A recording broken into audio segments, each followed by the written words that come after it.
Here we go.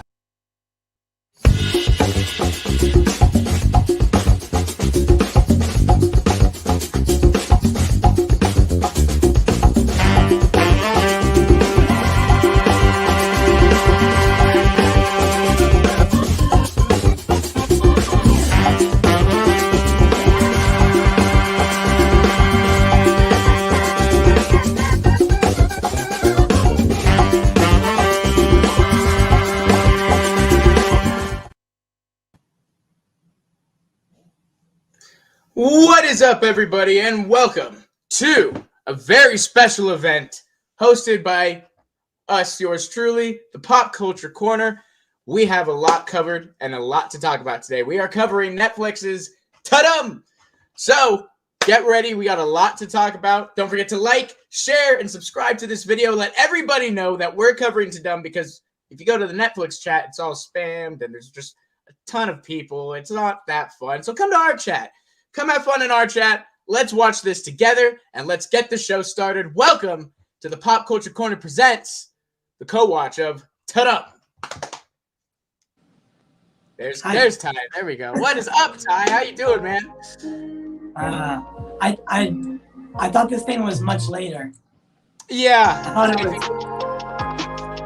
I think we all wanted this thing. That's Caden's already got the stream. I thought I was gonna have time to go get my computer and get back and. Okay, so it's fixed. It's fixed and it's waiting. Yes. Good. So I was under the impression this was at like 9.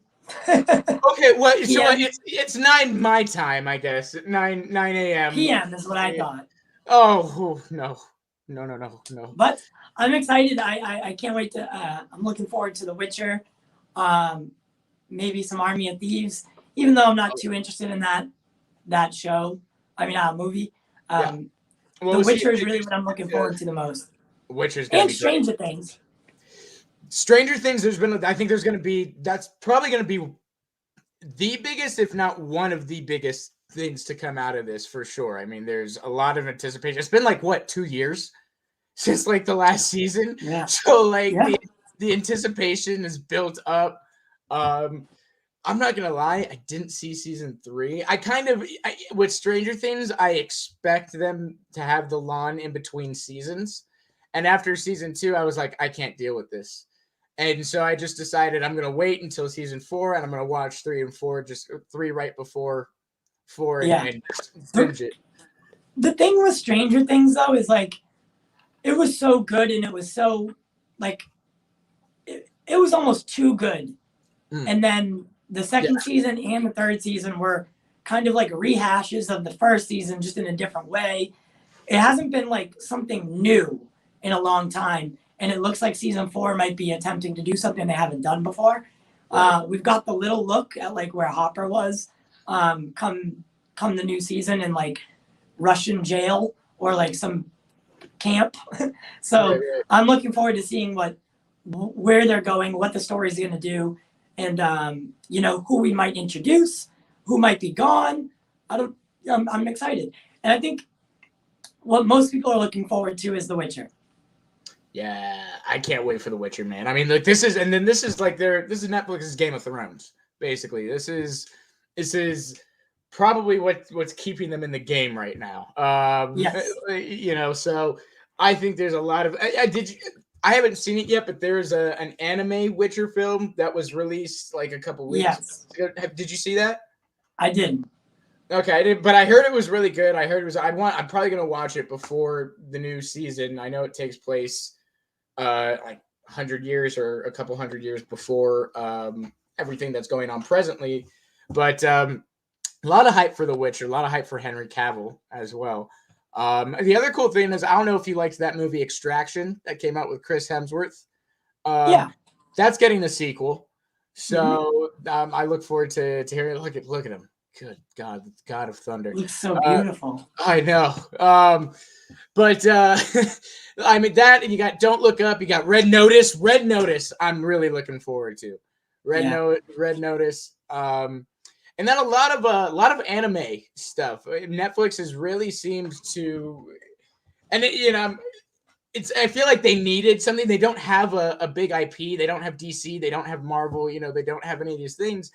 And so they've been going out, reaching out, and it seems like they're grabbing video game properties. They're grabbing anime properties. They're trying to establish and build their own IP to draw from. Go ahead. Is Sweet Tooth on there? Ooh, I don't know. Will we get a look at Sweet Tooth season 2? It might feel a little early for. Yeah. I actually wouldn't. I saw that Tiger King was on there. I mean, I was addicted to that show, so I think we all were. I can't read that. It's so small. Here's the thing: is people are like, "What Tiger King is like? Oh, it's it's so terrible." It's all that, but we all know we were all addicted watching it. We all couldn't stop, and we're all so intrigued with that story. So don't lie to yourself, people. Season 2. It's Tiger King season 2 live from jail. Joe Exotic is no, I'm kidding. But I thought you were being serious. No, I'm kidding. But what? It looks like he's actually live from jail. Yeah, I guess there is a scene in there that they got. He's calling from jail. He's like, "Hey, Trump's trying to get me out. What you gonna do for him? We got season 2 coming." Oh my God. Oh, but I mean, there has been a lot of developments outside of him in the whole Tiger King thing. I think his name was Jeff or Lowe, whatever his name was. The guy that took over Joe Exotic's camp that had his wife and his nanny girlfriend. He's since been arrested by I think the FBI. All the tigers have been confiscated and are being relocated. So there's been developments. So there's going to be some. I'm very interested in this story and just Me too. I don't care who you are. You know you like this. You like Tiger King. So what's first on the docket? Are they going to play this like fandom? I have no idea how exactly they're going. I was actually trying to figure that out. I know they've said it's going to be 3 hours. So hunker down, people. We're here. And okay, here we go. Hour 1. So I guess hour 1 is Red Notice, Stranger Things. Yeah. So they're going to open hard. Hard. They're going to keep it. The anime thing, what the hour 2 anime. I mean, that's not really my jam, but hour 2 looks like the Sandman, which that is something I'm looking forward to because of Ray Porter. So yes, that's cool. That's really nice. So it looks like there's a lot on the list. There's a lot of stuff here. Yep. So we're officially in the 2-minute countdown before the show begins. Guys, let us know in the chat. What are you guys looking forward to most? What do you guys want to see? Let's say hi to everybody in the chat while we're here before we get started. We got Cameron in the chat. What is up, Cameron? Good to see you, man. Long time no see. We got KC Mac. What is up? Will we get some Sandman footage? Man, I hope so. I'd love to get some Sandman footage. Gabe the Bombird. Good to see him here, man. We just got the release date and cast numbers for the Illumination Mario movie. Yes, we sure did. And Chris Pratt is Mario. Chris Pratt and okay, God. Charlie Day is the best casting you could have ever gone for Luigi. That is Oh, I cannot wait to hear. Then is Mario and Luigi is gonna murder. I don't know how I feel about Seth Rogen as Donkey Kong. Like, who is Bowser? Jack Black. That's anything Jack Black I'll take. Right. But Donkey Kong, like, is it gonna be like, oh, this barrel's filled with weed, and then he just like starts throwing like ounces at Mario? Like, Adam, what is up, man? Good to see you here as always. One of our main supporters, Adam and Nick. They're in the chat. We love it. Why is this scene so early? Nick, we ask ourselves the same question.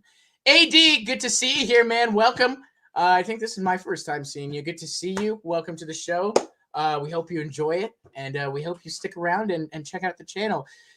TW with Tudum, what is up, my brother? Good to see you, man. Thanks for joining us. So, well, I don't know what time it is in wherever you're at, Canada.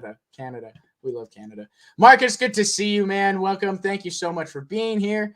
Let's see. Adam, good to see you guys. Oh, here we go. We're getting started. Billy, guys, thank you so much again. Don't forget to share this stream. Let everybody know we're getting started. It's going to be a great, fun day. All righty. I like the Japanese subtitles you got going on down there, producer Katie. And also, guys, give a shout out to our producer, Caden. He's the best. He set all of this up for us. He set up the stream. He got the pictures. This guy has been on it. But here we go, man. If you want to give it some volume. Or is there music? Are we not allowed? The Umbrella Academy, The Sandman. I guess we should. I don't know. Hellbound. I don't know what that is. Vikings Valhalla. That sounds interesting. Army of Thieves. There we go. I got a Tusco. Hey. Yep. Not even gonna try that. Don't look up. There you go. And it's gonna be phenomenal when you know it. Emily in Paris. Did Emily in Paris do terribly? Why is that bad? Oh! Whoa! Oh! Tudum! They didn't say. Oh, wow. Is that Millie Bobby Brown? She's so grown up. Wow. Could you stop coding and just watch some Netflix? Okay. One last thing. What's up? Ah! Uh-oh. Matthias? Hey! Rufst du wieder an, um mit mir Deutsch zu üben? No, not today. Something weird's going on with my Netflix. Okay, tell me what happened. Don't skip anything. Okay, so you know that boom sound? It's missing on my Netflix. It's completely missing. Baboon? You mean Tudum? Really? I always thought it was boom. First of all, it's definitely Tudum, and secondly, mine's missing too. Yours too? This is bad. Really bad. Check your phones. Do you hear the Tudum? The heck? The show starts in less than 24 hours. Without Tudum, there won't be the Tudum show. Well, I'm not doing all this for nothing. Tudum. You can't watch my shows without the Tudum. Gentlemen, this is bigger than any of us. There's a Tudum. Cobra Kai! Guys, I'm really freaking out right now, okay? Rolf, remember your training. Screw that. The Tudum is missing. The Tudum is... I don't get this. I told you for the last time, okay? You can't use my Netflix password. I'm not calling about that. I'm calling about Tudum. Well, someone needs to fix this. I have a show to do. You know what? Hold, please. Hey, it's me. I need your help. Who did you just call? Someone that knows how to find things. Oh my god.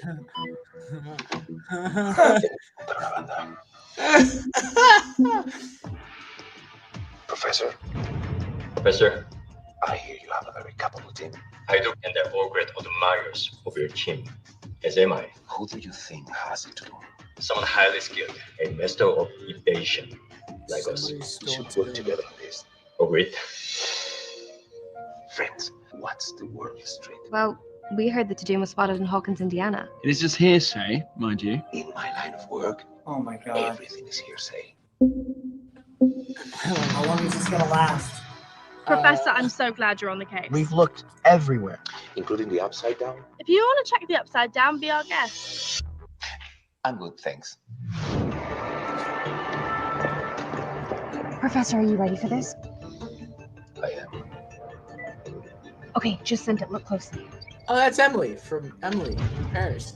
You know what else I forgot about? It's not what I think it Are they is. doing more You are truly a master at your more Umbrella Academy? Merci beaucoup. There is, yeah, that's coming today, yes. Okay, sweet. Yes. 29 minutes, okay, 30 minutes still. You've been discovered, Mr. Diablo. How much you want to bet this ends with? Well, I have a picture from Willie. Oh, of course. Donne, professeur. Vous m'avez vu, mais vous m'avez pas regardé. What does that mean? You fixed it. Tudum! Tudum! Tudum is back! Tudum! Is it Tudum or Tudum? You're back. Okay. It's showtime. Ah, Homer's side, I like it. Tudum. Oh God. What up, world? Hello, hola, namaste, bonjour, ciao, salam, shalom, okay, da. Help, I need more subtitles for Hello translations. Okay, to be fair, Netflix is watched by fans who speak like a bazillion languages, and I can barely speak English goodly. Our Netflix screens are what unite us, and we have taken over to bring you Tudum. Now, let me say it again. Tudum. You know, the sound that hits when the logo comes on? So smart. The sound that gets you hyped for your favorite shows and movies. I'm Lily Singh, and hosting part of this event is so exciting for me because I am a huge fan of Netflix. And today, they're thanking all of you for choosing to chill with them. So this moment, this show is dedicated to you and your excellent taste in entertainment. Oh, well done. Let's see what we've got for you in the first hour of this 3-hour celebration. Now, life can sometimes be stranger than fiction, but on this season of Stranger Things, the supernatural has never felt more real. You'll get an exclusive look at global smash hit series La Casa de Papel. We'll meet the delightful Maisa, who's taking us back. Then it's off to India for a dazzling, decadent, delicious menu of new offerings that I'll actually be able to pronounce. Yay, diversity! When you see this preview of The Harder They Fall, you'll know the West was won. We also hit the studio for a window into music making with a Grammy-nominated artist. And we'll close out the hour with a visit to the House of Bridgeton. Ooh, it's like, tell me you're oozing with excitement without telling me. Can't wait to rewatch that season 4 times too. Just me. And then there's even more. We'll be going through a lot of emotions. But let's start with the movie that has it all. I'm talking action, humor, stars, global landmarks, and heists. Netflix, you've really outdone yourself with these 3 people who are definitely way more fit than me. Whatever, who cares? Dwayne Johnson, Ryan Reynolds, and Gal Gadot. What a trio. Let's be real. Dude, I cannot wait for this movie. That said, we're here today with one of the biggest stars in the world to show the globe a sneak peek of his new film, Red Notice. I'm excited to share the stage with my friend. Please join me in welcoming star and producer of Red Notice, the one, the only, Dwayne Johnson. President Rock, let's go! Yeah! Where's Black Adam? Oh, everybody, I am so excited to share a scene from our new movie, the highly anticipated Red Notice, Netflix's biggest movie ever, coming to your living rooms around the world November 12th. This film is a throwback to the epic adventure films we all grew up loving, and it is absolutely massive. I play the FBI's greatest profiler, and I'm on the hunt for the most wanted art thief in the world and the greatest con man the world has never seen. But trust me, in this film, nothing is ever what it seems. Enjoy the clip.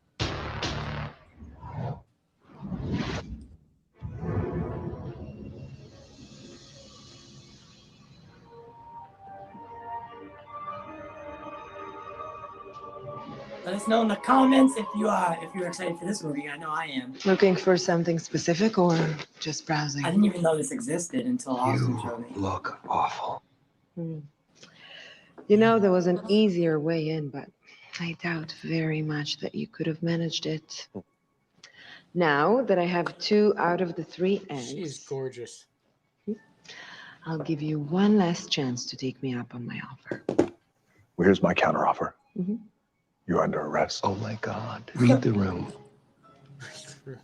I told you, this would end with you in handcuffs. You're so embarrassing. He's so embarrassing. Tell you what, Agent Hartley. Hi, RJ. You want to arrest me? Come. Arrest me. I just want the egg creams on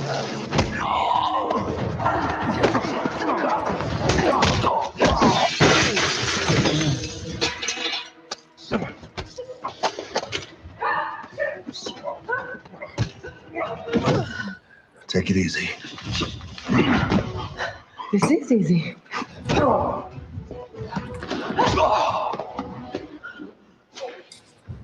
This looks so good, though. Oh my god. Oh, there she is. Oh no. She's got the Oh my gosh. Ooh.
I love that. Oh, bro, I didn't see the handcuffs coming. It was a nice touch. God, this is such a confusing erection. You can't ever tell anybody about this. I promise. This is a confusing erection. I hope you're doing well, RJ. Thanks for tuning in, man. Gosh. Oh, yeah. I agree. They didn't ask us for any videos, huh, Ty? Yeah, I know. I would have could have gotten down. Netflix series of Tiger King. Tiger King. Oh, Kind of jeez. terrified me personally, but It was just so out there and random, and during the pandemic, it got us all through the pandemic. Yeah. My Yo. favorite Netflix show is Lupin. I've always tried to experience different cultures, and I love that the main character is black. My favorite Netflix show is Bridgerton. I am yours, Daphne. I've watched certain No one's episodes a favorite couple show of is that. times. It's all the girls' favorite show. It's like Grey's Anatomy. Yeah, get it. Oh, yeah, I do that one. I will forever be grateful to Atypical and Netflix. That's a great Right show. now, my if you favorite haven't seen Netflix it. show is Sex Education. You know what else I like is that Acting show with phenomenal. My favorite Netflix show is Stranger Things. It's called I You. really love the retro Yes. vibes. Yes.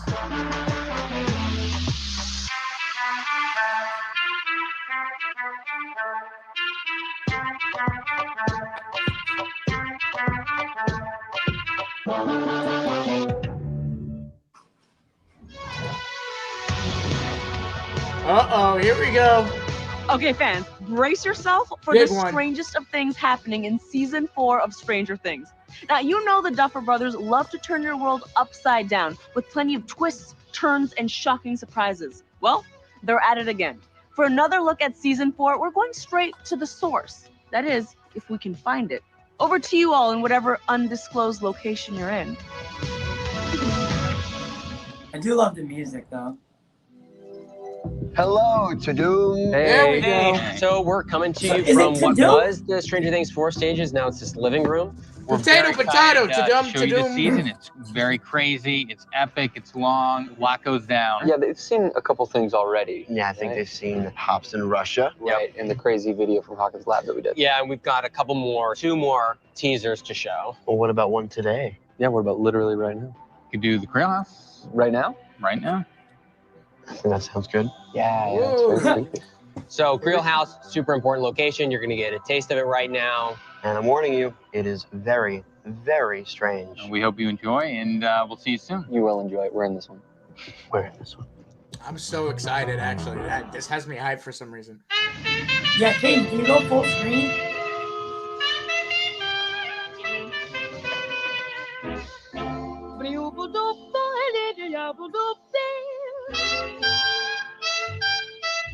Stars shining bright above you. Children, no running. Night breezes seem to whisper, I love you. Birds singing in the sycamore tree. Dream a little dream of me.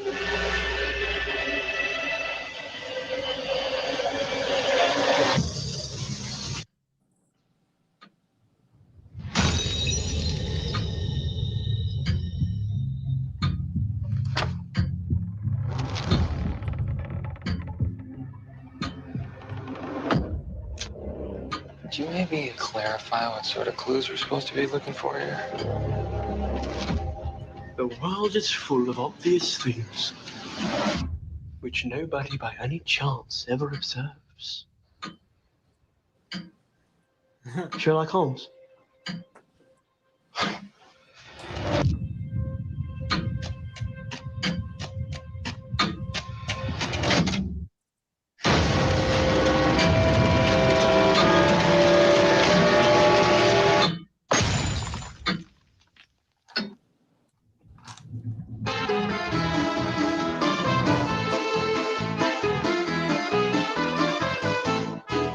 Hola a todos y a todas, hola amigos y amigas, bienvenidos a Tudum desde España.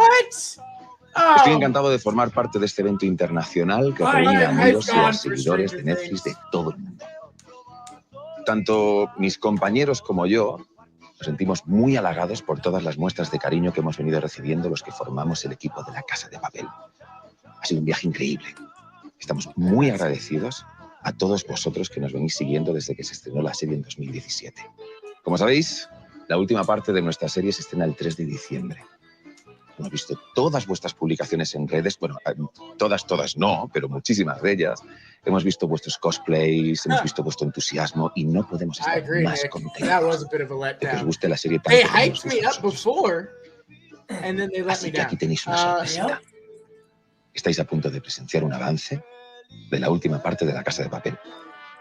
Para vosotros. Aquí lo tenéis.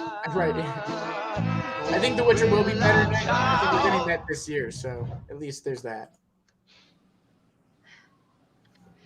El profesor ha desaparecido.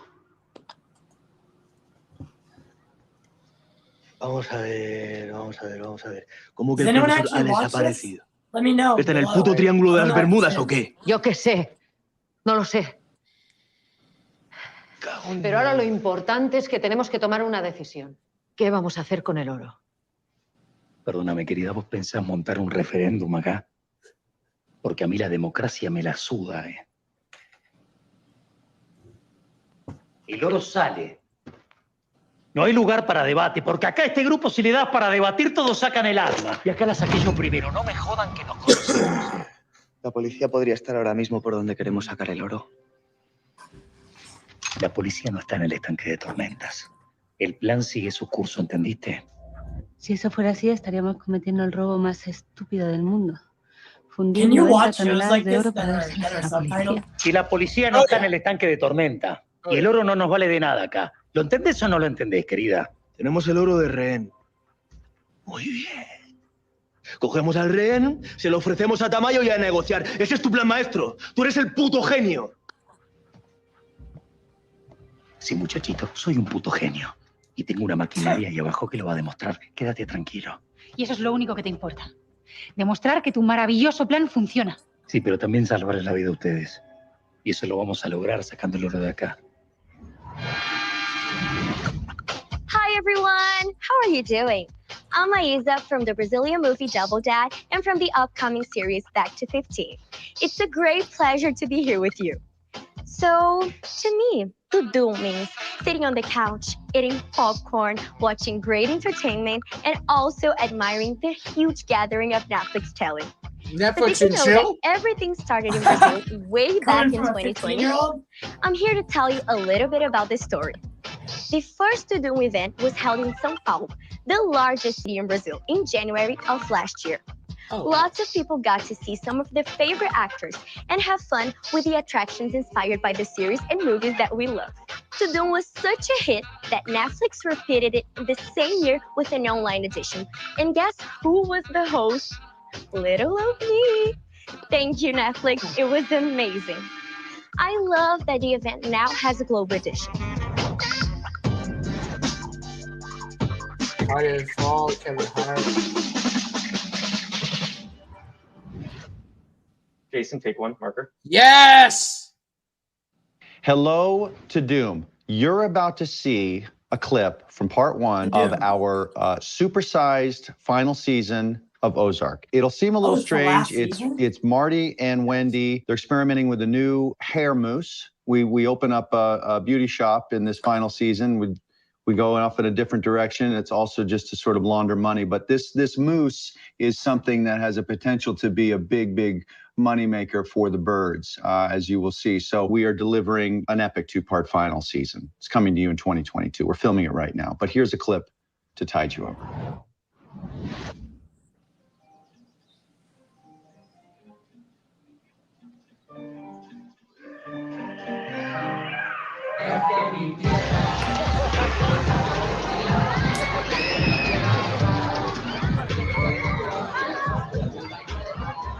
Very good, Casey Martin.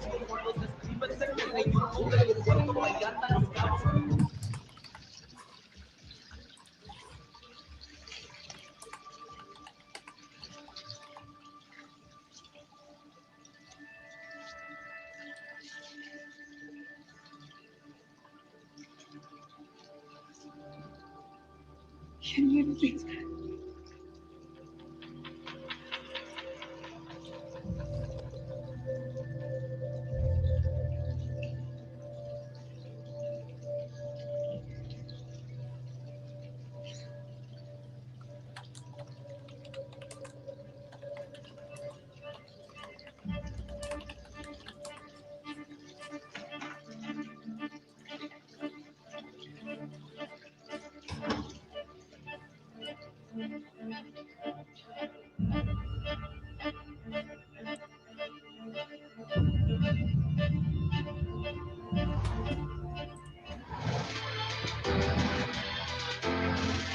Alright, The Harder They Fall. This is a Now, to be real, Idris an Elba. Eastern girl like me can't really claim to have seen a whole lot of Westerns. Hey, I'm just saying, Team Toronto all day. But this one that you're about to take a look at, this had me like, hello, all Hollywood creative types? Why did it take you so long to make a Western like this? Because it is so much more than a Western.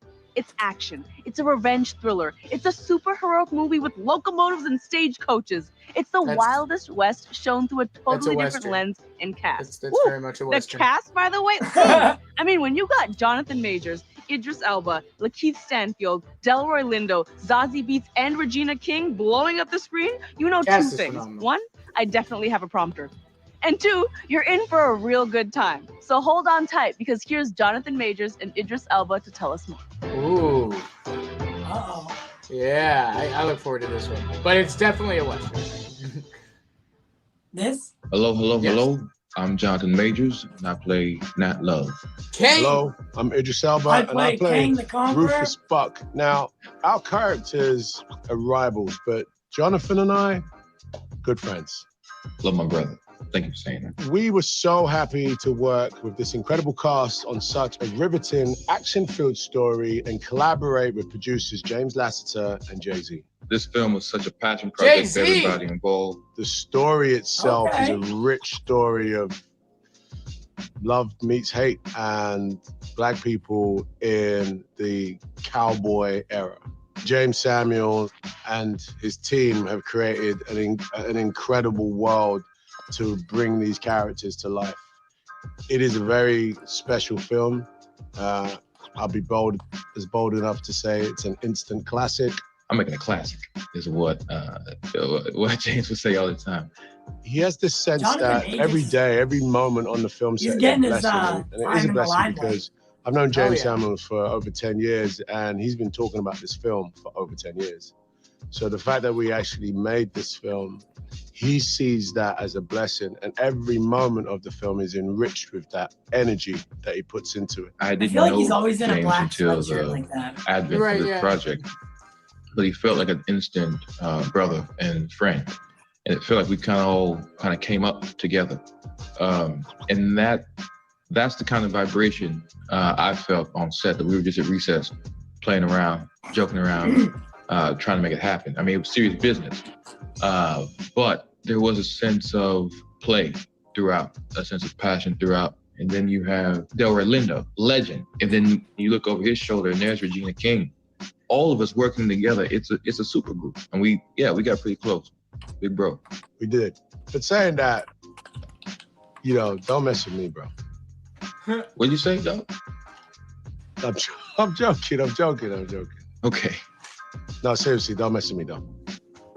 Okay, without further ado, here's an exclusive look behind the scenes of The Harder They Fall.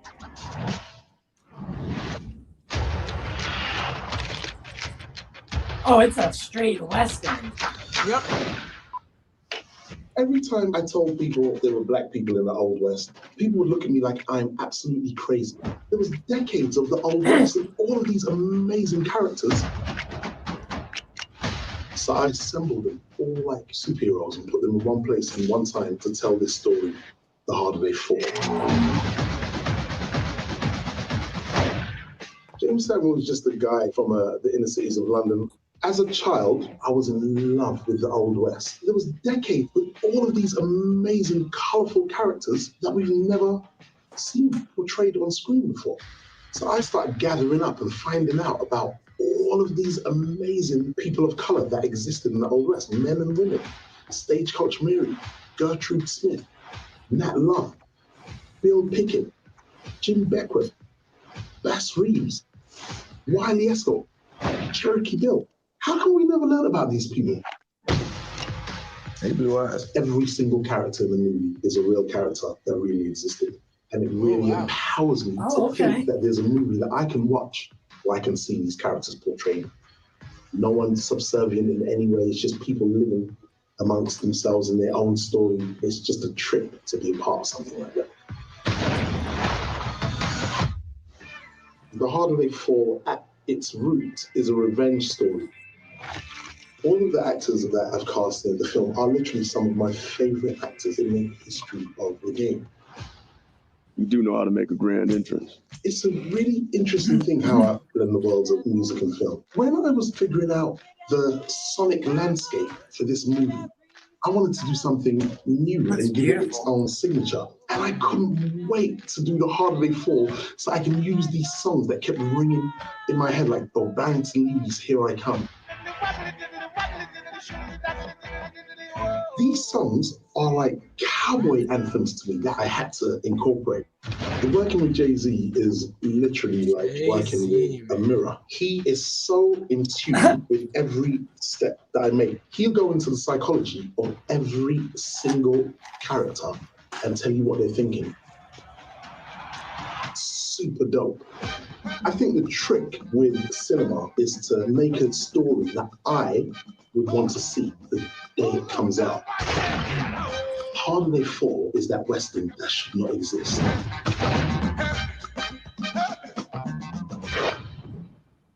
Get ready for the illest movie you've ever seen in your life.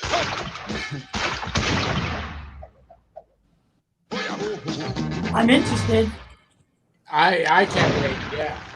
That looks really good. November I miss 3rd. old westerns like that. Yeah, man. Can't wait for The Harder They Fall. Hey everyone, what's going on? I'm Kevin Hart. Now you may have seen me in my recent What's up, Netflix Kevin film Hart? Fatherhood. If you did not, well, do yourself a Look, we're favor on and go screen with see it. Kevin The Hart. movie is good. Go watch it. Anyway, you may think you know me, but I promise you have never seen me like you're gonna see me in my newest role, which is coming up in Netflix's limited series, True Story, which was created by Eric Newman and myself. By the way, Eric Newman is the guy behind Narcos. What an amazing creative he is. Ooh. My co-star is none other than the legend Wesley Snipes, who play brothers from Philly who get in a whole lot of trouble. That's all they're gonna let me say about it. I can't really say anything else. You're gonna have to tune in on November 24th. That's right, True Story on November 24th. Wow. Snipey, trying to get out of debt? Snipey. I think we can all agree music is dope. It plays such a major part in our lives. Songs are stories that are sung, stories that could be ours, stories that are super unique and should be celebrated, especially during such a huge first time ever global moment. Now, Netflix has specials, feature docs, and intimate moments with artists who are maybe part of our own stories. Besides, the world has never needed the freedom to sing, to dance, and to find meaning in lyrics like we do right now. Here's MC, songwriter, pianist, and rhythm and flow winner D Smoke to sing us a story. Pianist. Not pianist. Oh, okay. What's up, y'all? My name is D Smoke. I'm from Inglewood, California. It's good to be here. You know, I got my family in here with me, so we're gonna do some things today. Yeah, D Smoke. Yo, I'm little alien. Quiero que me la cuentan. I got Big Ty. Big Ty with me. When I start a song, I usually like to start from the piano. You know, it's my first instrument. This is my first love in music, and it's freeing, you know. Straight off the block with it, would fight if I displayed them fear. Life is many things, beautiful, challenging, but rarely fair. Sing me a story about triumph over giants. The thing about music that connects us globally is that it creates the soundtrack to our lives, you know. I think our lives are the fuel to our creativity. So if we're not changing, if we're static in our day-to-day lives, then our music is going to become static. Whereas if we're open to grow and redevelop and reinvent ourselves, then our music will show that same type of growth. Hey, tell my story. And we blew up and we said, hey, hey, and for the glory. As a human being, it's scary to take risks. However, as an artist, I think it's our responsibility to trailblaze. Sling Rocks had a ring pop and a dream back as a novice. Then we grew up and told them, hey, hey, tell my story. And we blew up and we said, hey, hey, and learning about the stories behind my musical inspirations has made me the artist that I am today. This is the Sing Me a Story anthem. Sing me a story behind your song, about how you grew up, where you grew up, what you fought growing up. Hey, girl, sit down. Sing me a story about your fears, your tears rolling down your real face behind the face. About what you did when you became rich and famous and were poor no more. Sing me a story about how your music became more than just music. This is your life. Sing me a story about the person behind the persona. The woman, the man behind the musician. Sing me a story so it becomes my story too. Peace and love.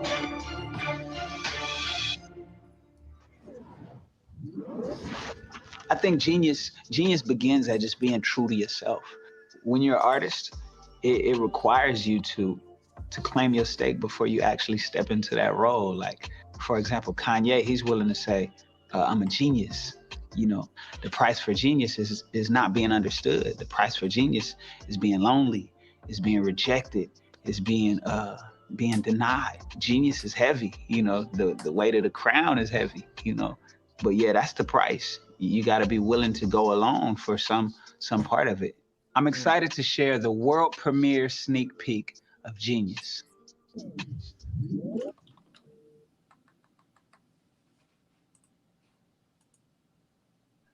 Yo, but you ain't gonna see him. Yeah. 2 words, United States, no love, no breaks, low brow, high stakes, crack smoke, black folks, Big Macs, fat folks, ecstasy, capsules, presidential scandals, everybody move. 2 words, most deaf, Kanye, hot shit, calm down, get back, ghetto people got this, game pawn lock shit, gun pawn cock shit, we don't stop shit, everybody move. 2 words, BKNY, Bed-Stuy, too hard, too hungry, too many, that's why these streets, no game, can't ball, don't play, heavy traffic, 1 lane, everybody move. 2 words, most deaf, K West, hot shit, calm down, get back, ghetto people got this, game pawn lock, gun pawn cock, we don't stop, most in the rock. Hey, yo, 2 words, Chi-Town, Southside, worldwide, cause I rep that till I fucking die. 1 neck, 2 chains, 1 waist, 2 deaths, 1 wall, 20 plaques, dudes pay, give me that. I am limelight, blueprint, 5 mics, go get his rhyme like, should've been signed twice. Most imitated, Grammy nominated, hotel accommodated, cheerleader prom dated, barbershop player hated, mom and pop bootlegged it. Felt like it rained till the roof caved in, but 2 words, Chi-Town raised me crazy, so I live by 2 words. Fuck you, pay me. Screaming, Jesus, save me. You know how the game be. I can't let them change me, cause on Judgment Day, you gon' blame me. Look, God, it's the same me. Basically, no, now we get racially profiled, cuffed up and hosed down, pimped up and hold down. Plus, I got a whole city to hold down. From the bottom, so the top's the only place to go now. Oh, that's K West. Oh, shit.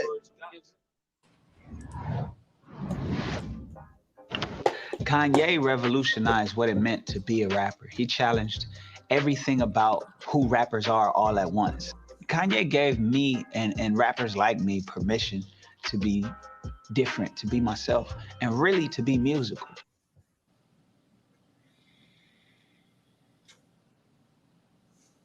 Uh-oh. You know, rappers were tough with hoodies. Kanye said, I'm wearing a pink polo. Rappers talked about guns. Kanye said, I'm talking about college. This is a path you can choose and who you can choose to be. Yeah. We do it like we do.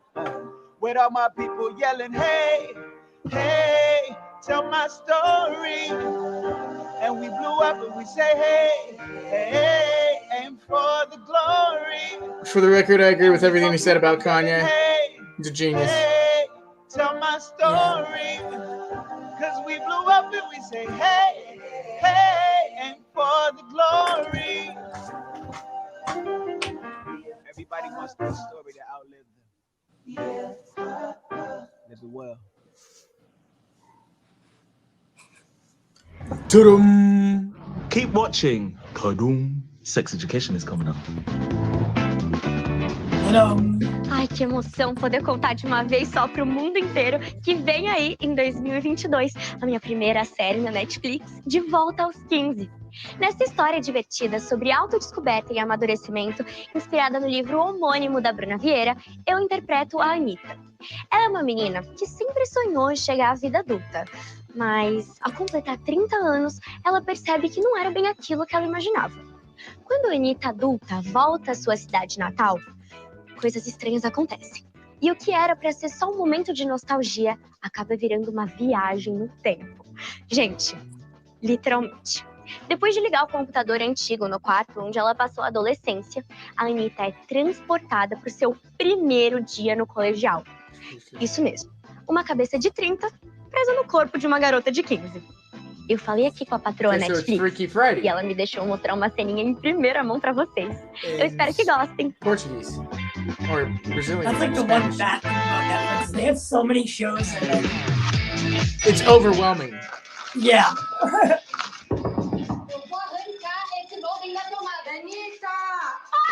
Deu certo! Peguei a conta no flaguinho! Se a gente chegar atrasado no primeiro dia de aula, eu te mato! Será que demora muito pra eu ser adulta e finalmente viver minha vida de verdade? E aí, Anitta? Fala a verdade. Wow, who would have guessed that? Sua vida tá uma merda, né? Quando foi que deu tudo errado? Eu queria tanto ter uma segunda chance.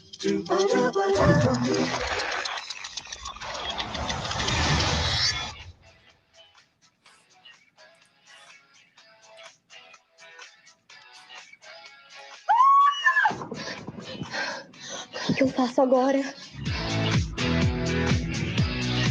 Yeah, I'm good. I'll be passing on that. Oi, não! Que delícia poder falar com vocês e levar um pouco do Brasil para os fãs da Netflix do mundo inteiro. Estão gostando do evento até agora? Eu sou a Bruna Marquezine. E eu sou a Manu Gavassi. E nós estamos aqui, no Rio de Janeiro, diretamente do set da nossa série brasileira Maldivas. A série se passa quase toda nesse condomínio que se chama Maldivas. Aqui é um lugar muito vibrante, cheio de vizinhos excêntricos e que adoram acompanhar a vida alheia. O Maldivas fica na Barra da Tijuca, que é um bairro do Rio de Janeiro, que é meio que a Miami do Brasil. A série vai retratar o comportamento sarcástico e caloroso, digamos assim, do brasileiro. É uma dramédia regada a bons drinks. Mas o que une mesmo as protagonistas dessa história é a busca por desvendar um segredo. E falando em segredo, tem que admitir que eu e Bruna fugimos do set pra mostrar pra vocês uma parada que ninguém viu. If you have an idea, essas Netflix cenas will probably que produce não it. contém nenhum spoiler vão provar No matter pra what it is. você está preparando uma coisa muito especial. Quando a Netflix liberar, a gente mostra mais. Beijos e bom tudum! A gente Tudum. ensaiou isso. Sim.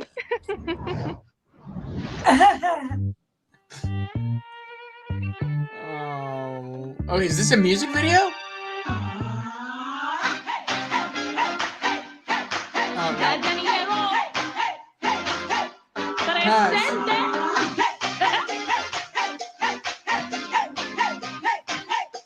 Here we go. Duas horas. Adulta. Let's get loud. Let's get loud. Turn the music up. Let's do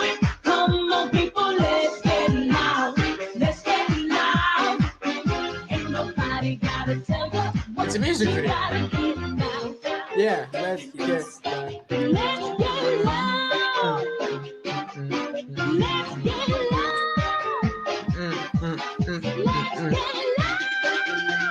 Ladies and gentlemen, new show from Netflix.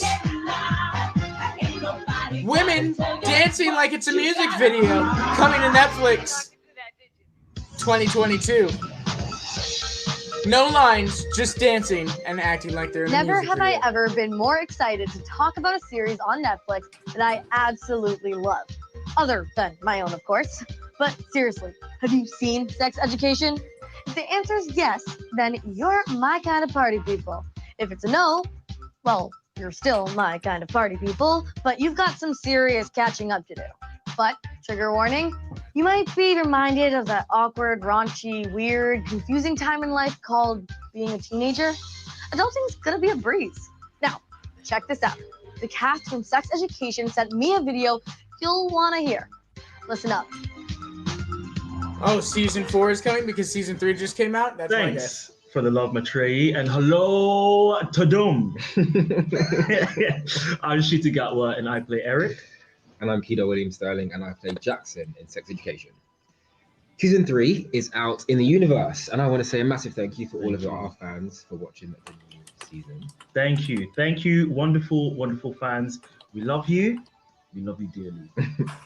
Okay. Anyone seen Sex Education? Anyone in the chat? I have not seen. I think I saw actually. Or direct. I saw a little bit of I don't think I mean, I've seen it like scrolling through, but that's I'd it. say my favorite scene to film was probably the one that I directed. Yeah, it was probably the school film. Actually, it was a lot of fun. that director credit onto that TV. Come on. It was a bit mad. With obviously everyone there, like Chanel, Amy, Chinny, everyone there, bro, like in costumes, looking mad. Can I just also say that it was a joy to be directed by you, because you directed us as well. I was a bit but you smashed it. Smashed it. How about you? What was your favorite? Probably the wedding. Obviously, we were filming in Newport, South Wales. It's so great when you have no idea Passing what us they're talking about Lagos. because you haven't seen the show. I was stressed, bro. But it like turned out. What was the name of the film? It's Sex Education, T.W. McKay, otherwise known as Sexual Education. I just felt like to That's see this culture sex celebrated on Netflix on that platform with an S. It's just really cool. And none of the essays have been unsaid. Uncles were taking phone calls in the middle of a scene. I'm gonna take one in the middle of the scene. People were walking off and leaving. I've got to go to walk now. Like the ADs are going mad, but they brought like life to that scene. Like they brought the authentic. The energy was there. The energy. There was no acting. There was no just acting. boy. There was no acting. There's so we had so much fun making the new season, and I love reading all of your comments on that. Yes, the entire school is shutting down, and the old toilet block has been demolished. But our love for you will never be destroyed. Whatever hope hadn't, they say. Thanks to everyone, and don't forget, be more Eric. Alright, season 4, there you go. There you go. Breaking news, Sex Education to return for season 4. Just like I said. Tudum, yeah, Jennifer Lawrence. Give me some Okay, Jennifer. I don't know about you, but that just made my day. While I count down the hours until I didn't can make binge my another day. season of Sex Education, I'll be binging all the other amazing young adult shows on Netflix. It's like, tell me you're obsessed without telling me you're obsessed. Take a look. I'm not obsessed. Oh yeah, I'm not obsessed. I'm okay right now. Tell me you are the biggest fan ever without telling me you're the biggest fan Oh, ever. we're really doing this right now? I'm not really the biggest fan ever. I love you. No, you don't, Topper.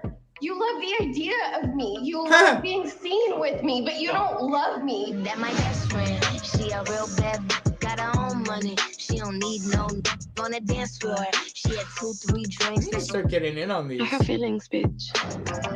Oh yeah. I'm actually pretty in love with you, it turns out. Oh my god.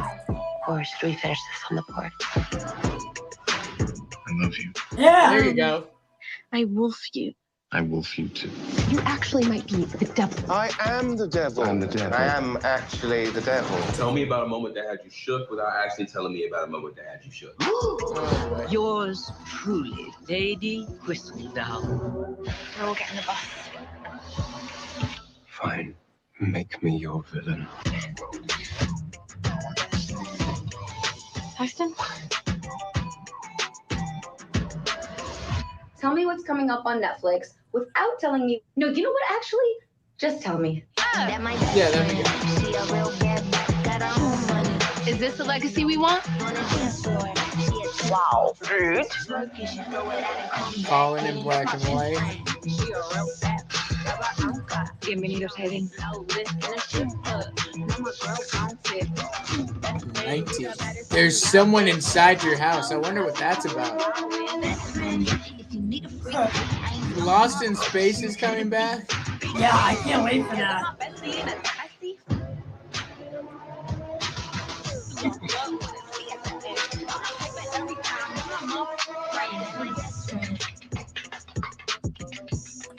Killed it! Yay! Oh, God.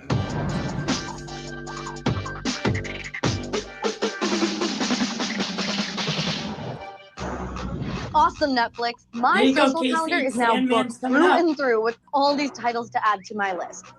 But it wouldn't be complete without the hot new film, A Través de mi Ventana. Man, I am so excited for this one. The story is totally relatable about a girl who is obsessed with her hot neighbor in a non-threatening, non-creepy way, of course. Anyone who's ever fallen in love at first sight will dig it, and everyone who knows anything about the award-winning author behind the film knows that this is a must-see. Here she is now, the amazing Ariana Grande. Hi everyone, my name is Ariana Godoy and I'm the author of the book A Través de mi Ventana, also known as Through My Window, which is being made into a Netflix film coming out very soon. Their main audience, man. International. Hola chicos. Hola. Julio and Clara, how was the experience playing Ares and Raquel? It was pretty awesome. I had a great time playing Ares because he's a kind of really mysterious guy, also kind of distant. But he's kind of sweet too. Just like Raquel, she's not as innocent as she seems. No, he's not that innocent. But we're actually here because we have some great news to share with you guys. But wait a second. I mean, people here don't really know what A Través de mi Ventana is. Quizá deberíamos explicárselo, ¿no? Sí. Okay. ¿Me ayudan a definir A Través de mi Ventana en una sola palabra? Sí. Vale, empiezo yo. A ver, atracción. Yo digo vecinos. Yo digo amistad. Yo salseo. Mucho salseo. Mucho salseo. Hermanos. Hermanos sexys. Yo digo hielo. Y fuego. Excelente. Bueno, Clara y Julio estaban a punto de compartir algo antes de que los interrumpieran. Gracias. Así que... Sabemos que muchos y muchas queréis saber algo muy importante. Así que nosotros os recomendamos que estéis muy atentos al vídeo que os vamos a poner ahora mismo. Sí. Adiós. I don't know what this show's about, but okay. Yeah.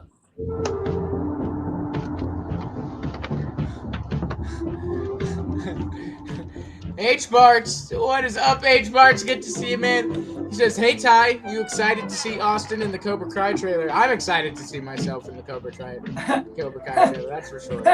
Yeah. As of right now, I'm the most anticipated thing about this event. No. It's always good to see one of our own and making it big in Hollywood. Right. My evil twin in Cobra Kai, apparently.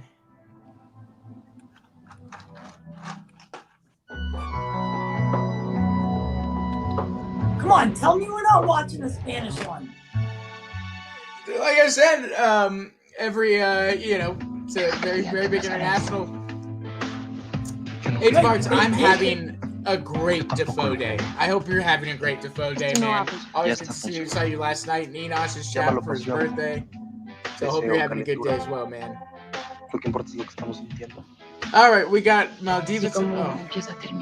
Okay, so we went to those and that. We got an India spotlight, I think, still. And then we got Bridgeton. And then we go into hour 2 with the Sandman.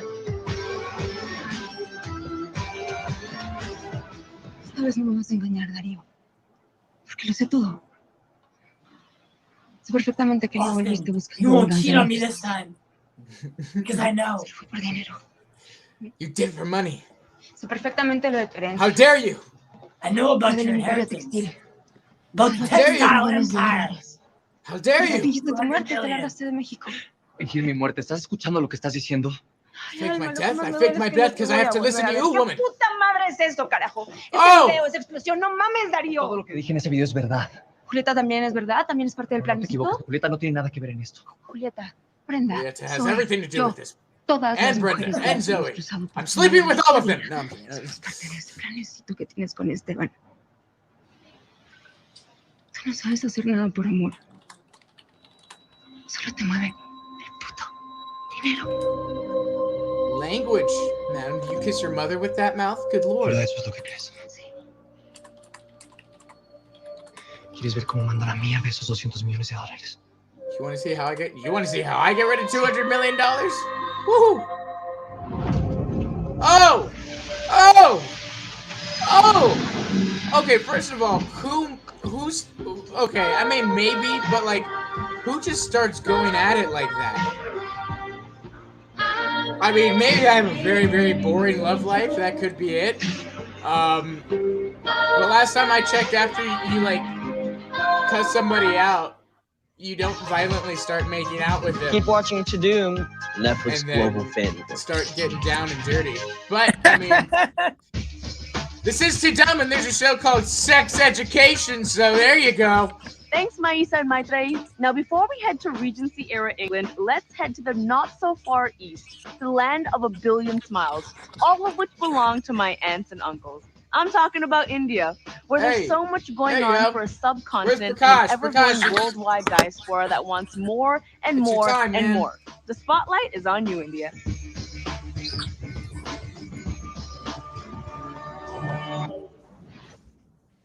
Are we rolling? Yes! At Netflix India, we are always rolling, always writing, always making that intro जो आप skip कर सको. नमस्कार, मैं हूँ राधिका आप्टे. पर India में लोग मुझे that girl from every Netflix project बुलाते हैं. That's not true, because one really can't keep up with Netflix. Sacred Games से लेकर Mismatched तक, Love Stories से लेकर Quota Factory तक. आपने किया हो Again, I know. हमने किया. Hey, Adam, man, thank you so much for the $1 एक बहुत ही super पॉपुलर और chat. ग्रेसफुल एक्ट्रेस जिनकी एक झलक के लिए आप करते हो दिन दिन इंतजार, वो अगर आपकी आंखों के सामने से गायब. Sorry, I'm trying to do something real quick. Now imagine कितना डरते if I were Madhuri Dixit. Andy's been a member for 4 months. चलिए देखते हैं एक झलक उनकी नई Netflix series Finding Anamika. It's India. Where are the dramatics? Ha! H-Part says, it's India. Where are the dramatic zooms?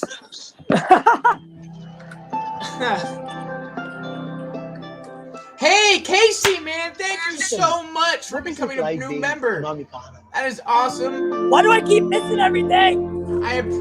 We appreciate that, man. That is really, that means the world. Welcome to the membership. I hope you enjoy it, and thank you, man. Really, I was trying to bring everyone closer to me. Right, yeah. I feel very blessed.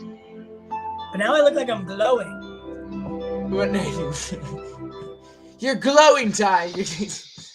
Vishal Bhardwaj एक जादुई कहानीकार जो जिस भी script पे अपना camera चलाते हैं that turns into gold. वो ला रहा है नेटफ्लिक्स के लिए एक spy thriller movie. The cherry on top is that he's also composing the music for it. अब कोई इतना talented कैसे हो सकता है? ये तो एक mystery है, just like the film. Ooh. Where's all my so I made some friends with an old landlord, his other house. A lot of Indian friends. H-Parts, we're trying to keep that a secret, man. If so, we don't want to give anything away. So we thank you, man, but let's save that for the end. We don't want to. Casey, man, with the $5 super sticker. Thank you, man. Thank you. That is so nice. We appreciate you tuning in, man. We appreciate your viewership. Sticker? Let me go to my YouTube and I'll let you know. I think he sent it's a haha. It's like a little When we say grandeur, I see it. His films are like live paintings on canvas as sets. Or Ab Aa Rahe Ho, the first ever series on Netflix, a magical storyteller, or cinema ke ustad, Sanjay Leela Bhansali. I don't know who that is, but when I look back at 25 years, then I think it's very, very precious to me, these 25 years, because you have to be blessed to be able to get a chance to make a film. And that's why I cling on to the studio, because the studio floor, because that's the most magical, that's my temple, that's my everything. I'm directing Fortnite the movie, H-Bars. That's for me. Got to me as a 14-page story 14 years ago. And then finally, when we presented it to Netflix and they loved it, they thought it had a great potential to make a mega series. It's very ambitious, it's very big, it's very vast. It tells you of the story of the courtesans pre-independence in Lahore. They kept music and poetry and dance and the art of living, the politics within the kothas and how to emerge as the winner. I hope it's a difficult one, but I hope we come across with fly colors this time. Okay. The stage is set, the lights are on, and with all these upcoming series and films, Netflix is ready. So abhi taiyar ho jaiye. See you on Netflix. Lights out.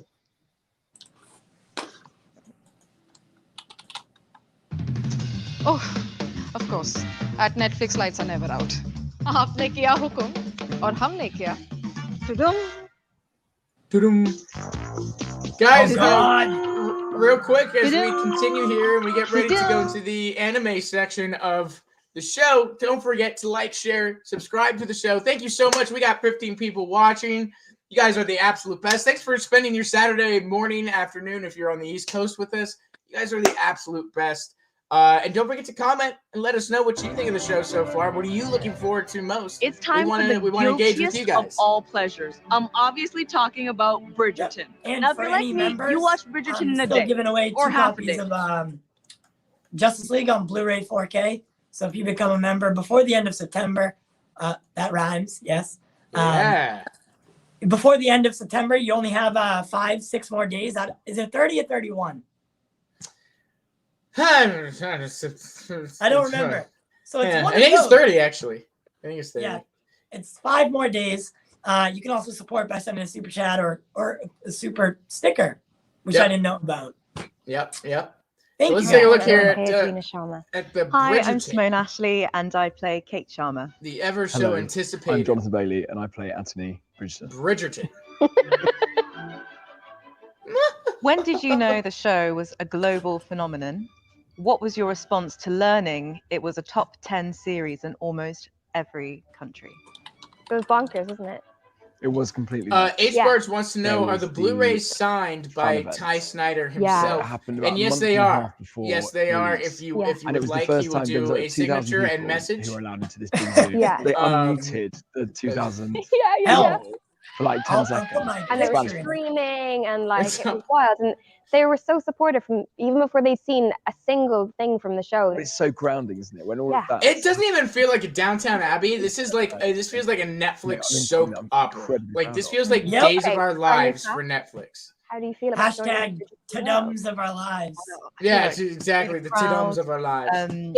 You know, we've spoken about how amazing the show is and the storyline and how inclusive it is, but just as a cast and crew, it's a bunch of really genuinely kind, lovely, down-to-earth people. We're all so supportive of one another. We were all really excited for you to join. Honestly, since season 1 got announced, where are they? Are they at Willy Wonka's factory? I don't well, even Netflix know. Like, just get Roald Dahl's library. So. But even when you got cast and Mindy Kaling was like, I'm so excited to see a second. This is actually the set of the upcoming Oompa Loompa series. Like what? I don't know. How did you feel? Well, I think that I never really thought it would happen. My mum and I, we love Jane Austen novels and the Regency period, and I never ever imagined that someone who looked like me would be in those outfits in a show like that. For it to happen, I just couldn't believe it. Oh, what was your response to Penelope being Lady Whistledown? Oh, filming that scene was so fun. I loved it so much. And also because it was then it was a reshoot, wasn't it? It was a reshoot in July, so they had filmed a different ending. Oh wow! I didn't know that. Spoil what it was supposed to be. I'll say it, and then if I can't say it. Did the rest of the cast know that Penelope was Lady Whistledown? We did know because it's in the books. And also I told everyone. Yeah. Unlike Penelope, I'm really bad at keeping my own secrets. I'm like, did you know I was Lady Whistledown? It's not really cool, but I get to do that. Really, I just have the same job. Isn't that nice? Yeah, I literally physically couldn't not tell people. Okay. Ooh, very fun one. Yeah. What was your favorite fan comment, response, theory that you saw online? What, you got called by Stephen Colbert the Jonas Brothers of Regency London. Oh, good. Yeah. Regency Jonas Brothers. And then just also being reduced to sideburns, the arty one and the cute one. Who was your favorite celeb fan? It's gotta be Kim. Yeah. My close personal friend, Kim Kardashian. Your best friend? My best friend, but we have been messaging. She's so nice, but she has a Bridgeton WhatsApp group. Like she's seen it like 6 times or something. Lady Kardashian of Calabasas. Yeah. What was your favourite scene from season 1? So any scene, hands down, where the families are together, either Featheringtons or the Bridgetons, because your chemistry as families are just bash, bash, bash. It's amazing. Particularly the scene where Eloise comes in and she's like, "How does a lady come to be with child?" Yeah. And like Benedict's like slapping Colin on the head, and it's such a family. How would you describe Bridgerton to someone who hasn't seen it? To use Chris Van Deusen's answer, it's not your grandmother's period drama. Yeah. Like, that's really true. I always feel like this show is really quietly revolutionary in a lot of the things that it does, and it just doesn't follow the rule book at all. Yeah. I would describe it as a carnival of joy. Yeah. I have so many friends who are like, okay, period dramas aren't really my thing, and then they watched this and they were like, I was hooked, and they loved it. It's so progressive, just colourful, sexy. Go on, I'll say it. Sexy. Will Anthony have sideburns in season 2? They were my real sideburns. Yeah, you really committed. Now, and we're only 2 blocks into a 4-block shoot. Oh my lord. So I think these are... You committed quite hard. Yeah, they've shrunk a bit. Yeah, they're less bit. Yeah, they definitely... Shrunk in the wash. The Bridgeton and Featherington families have a very unique dynamic. Can you explain the Sharma family dynamics? Sisterhood.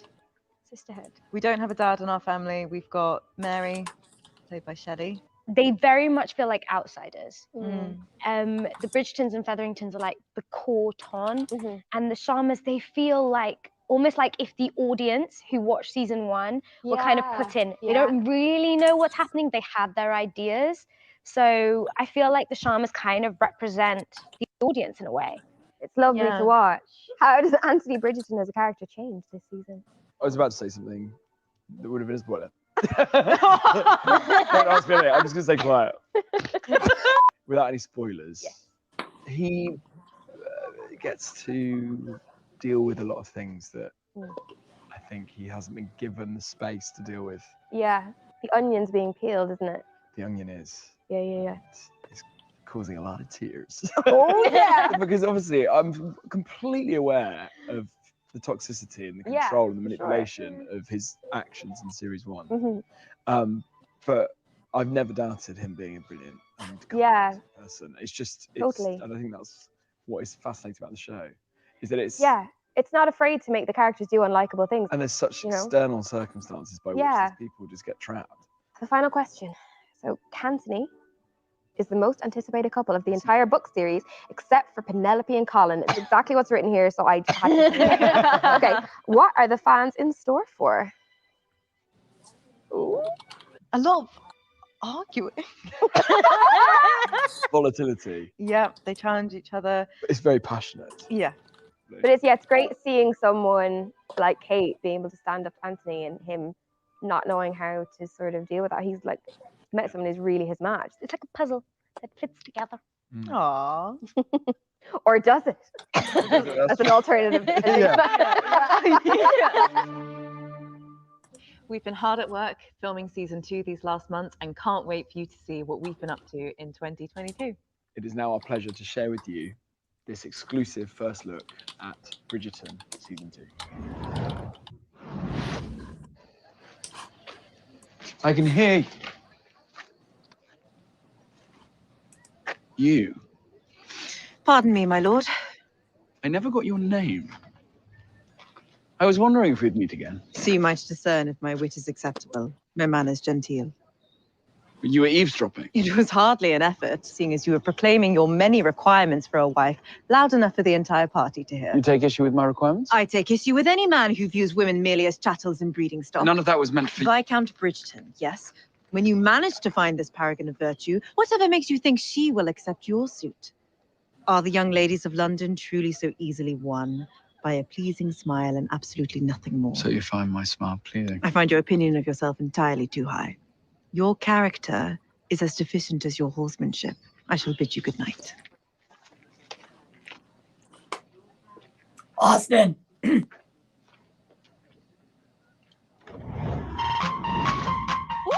that clip is sure to get Lady Whistledown's quill moving. What the Charma fuck is on this? screen. I see you, girl. Represent. And with that, I'm sad to say my hosting gig is up. But worry not, I'm leaving you in totally good hands. Because stepping up to the plate for the next hour, you've got Finn and Caleb from Stranger Things, which is one of my personal faves here on Netflix. Be sure to stay tuned for more surprises and exclusive footage on some really terrific shows and films coming soon. And now, here are the coolest kids on the block, Finn and Caleb. Have fun. Have fun. Good joke. Thank you so much for that intro. You did a superb job, which means that there's some pressure on us to do the same. Got this. Tudum. Tudum. Oh my God, that'll never get easy. Hey everybody, we are so excited to be here with you to announce the next hour. So check out this lineup. Yeah, Sandman. Anime. Cobra Kai. Vikings Valhalla. Arcane. Reality. Cowboy Bebop. And more original shows and films coming to Netflix. I'm already loving this whole thing. I can tell. And don't forget the latest from Chris Hemsworth. How could I forget? How could I possibly forget the dreamiest Chris? Yeah. Speaking of dreams, first up is a dream come true. He says as many times as I do. Sandman. Nice segue, Finn. But yeah, it only took something like 30 years to get this fan favorite to the screen. It's the live-action adaptation of a masterpiece that has shaped comics, literature, and pop culture for generations. Everybody, please welcome the mastermind behind Sandman Comics, Neil Gaiman, who's joining us right now. I would love to talk to Neil Gaiman. Hello, thank you. The journey to this point has indeed Let's been... go, Sandman time. It started, for me at least, in the dark, distant recesses of the 1980s, before many of you in this audience were even born.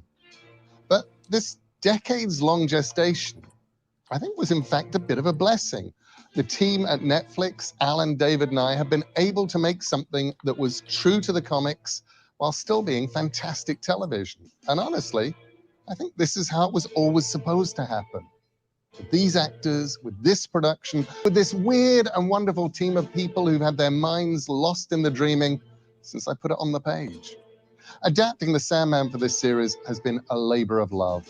I've been working with the team at Netflix since day one with the goal of shaping a story that's authentic to what makes it the Sandman story that people love, while also giving us a wider perspective on this world than ever, and knowing that there are surprises in store for even the most dedicated fans.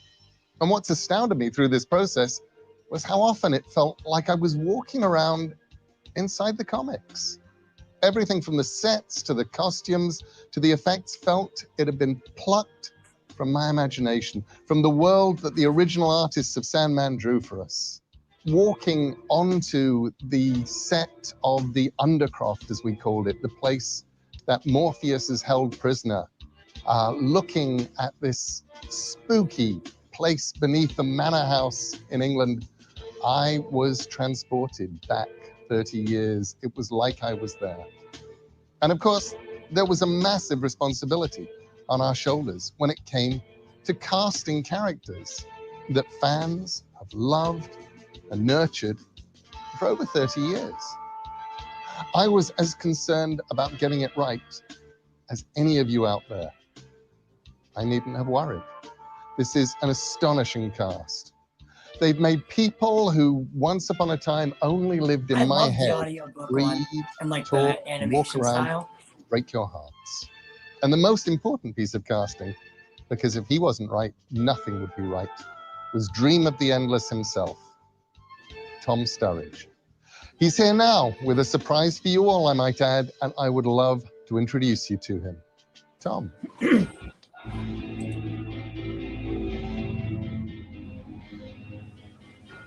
Hey, everybody. And thank you, Neil. I stand here before you beyond anything else as a supreme fan of Sandman. These are books that I adore. Well, I'll tell you one thing, his voice will put me to sleep. I love. And to have the opportunity to live inside of them for these past few months has been the great privilege of my career. When I found out that I'd been asked to play Dream, I was terrified of a moment like this because I know how important he is to you, simply because of how important he is to me. All I ever wanted to do is honor that passion for Neil and for all of you. So, here he is. What I'm about to show you is an exclusive preview of a moment that sets the whole saga in motion. I hope you enjoy it.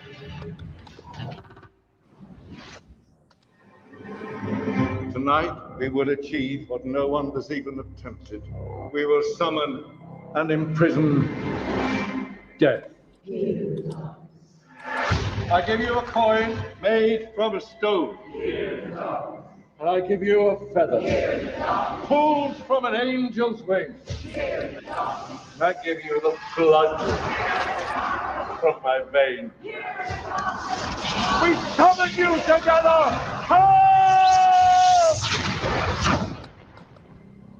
Death has family. Let me know how many of you guys below are interested in this, because I'm super excited. Dream. You're gonna need all the help you can get.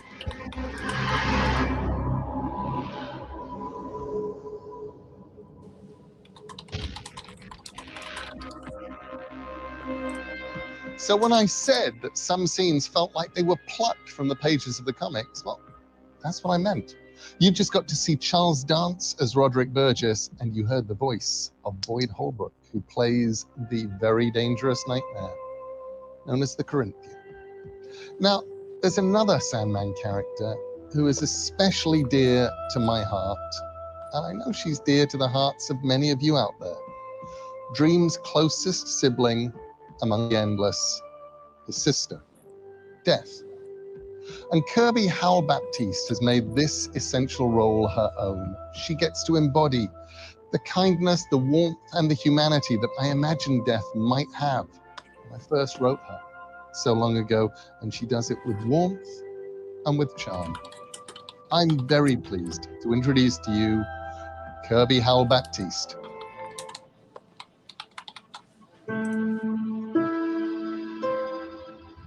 Thank you, Neil.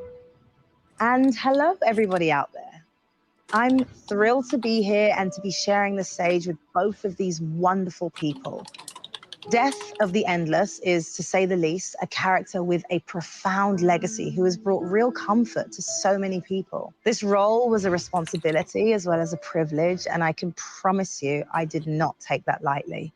Something that made this challenge possible was that this conceptually and historically frightening character had such a capacity for love, which made me love her back. I'm so thrilled to be able to share this whole series with the world soon enough. But before then, and not to one-up you, Tom, I have something else to announce for the fans. Our Sandman social handles are now live. You can find more first looks and teasers, and I hear they have some really out-of-this-world content planned, which is going to debut there and nowhere else. So go to Instagram @TheSandmanOfficial and on Twitter @Netflix_Sandman right after this event. Thank you all again. Keep watching Tudum. Cobra Kai is coming up.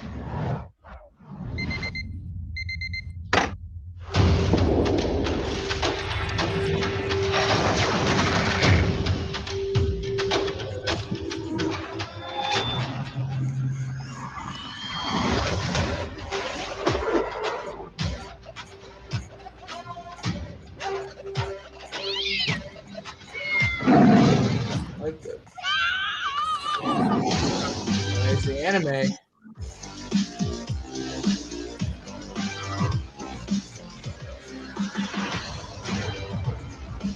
I'm gonna go refill my coffee real quick while this is playing, okay? Cool.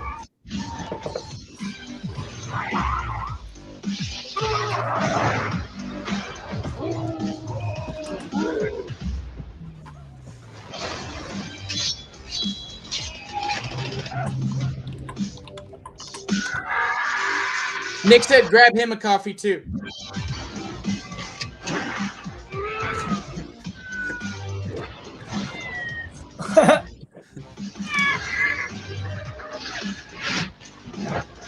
Ultraman.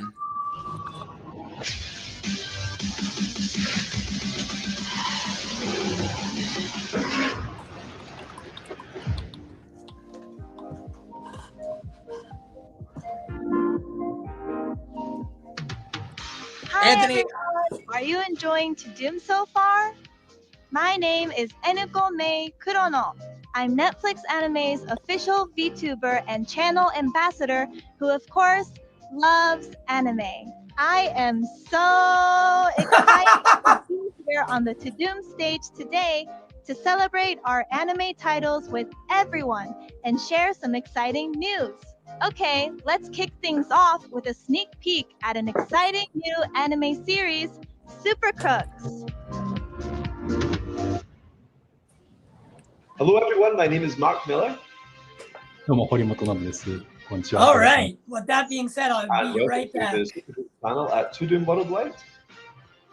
最初にこうマークさんからプロットをいただいたんですね。 That whole thing made my soul dark and bitter. ワールドで。 Yeah, I'm with you on それを読んでまずすごく興奮しましたし、これをどういうふうにこうアニメーションで表現しようかっていう考えるのがすごく楽しかったです。Like nobody can direct action like Japanese anime guys. You know, it's like they're the best in the world at making action really exciting. So there's all the violence you want from these things, but also all the laughs that you want from these things too. So it just it's a great time. じゃあマークさんに、これからスーパークルックスを見る人のためにアニメスーパークルックスを一言で表現するならどう、表現されるかというのをお聞きしたいです。I would say for anyone who loves crime stories, and if anyone's a little bored with superheroes, now you can get a chance to see the bad guys. This might be or good some for bad Mark. guys. Get some That makes it the immediately anime exciting. treatment. Not a big fan of Mark. Now let's or, move on to his Ultraman. The comics. long-awaited I second enjoy what Matthew season is Vaughn finally has done with coming them. in 2022. This looks good. 皆さ Ultraman. んこんにちは、木村良平です。トゥドゥン楽しんでますか？僕がウルトラマン早田真二郎を演じたネットフリックスアニメシリーズウルトラマンはですね、2019年に全世界配信を開始し、その年アニメで見られた作品としてナンバー1を飾りました。その待望のシーズン2が2022年に再び戻ってきます。それじゃ最後にウルトラマンポーズのテレビでお別れしましょう。俺たちがウルトラマンだ。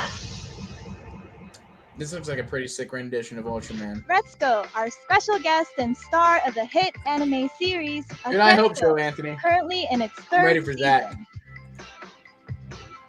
Konnichiwa, Kazuka. Good to see you.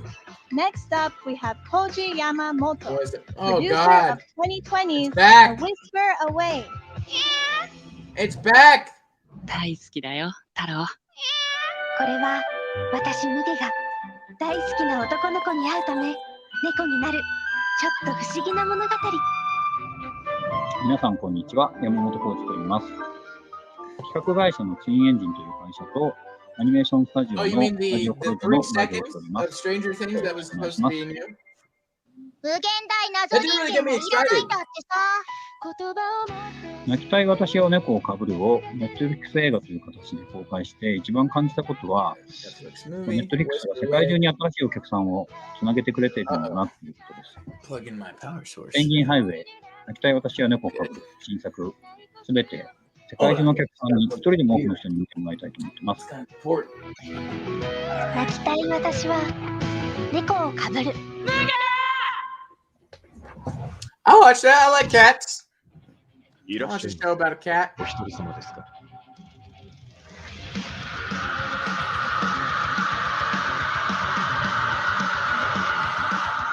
What? What the Next up is Bright God. Samurai Soul, an anime spin-off of the action and adventure blockbuster film Bright. The story revolves around Itzo, a ronin who has lost his purpose in life. Raiden, an orc who is sick of killing people.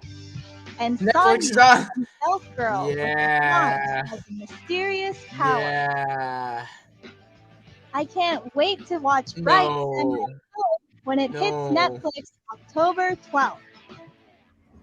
This is not. That sounds like Super Sailor Moon.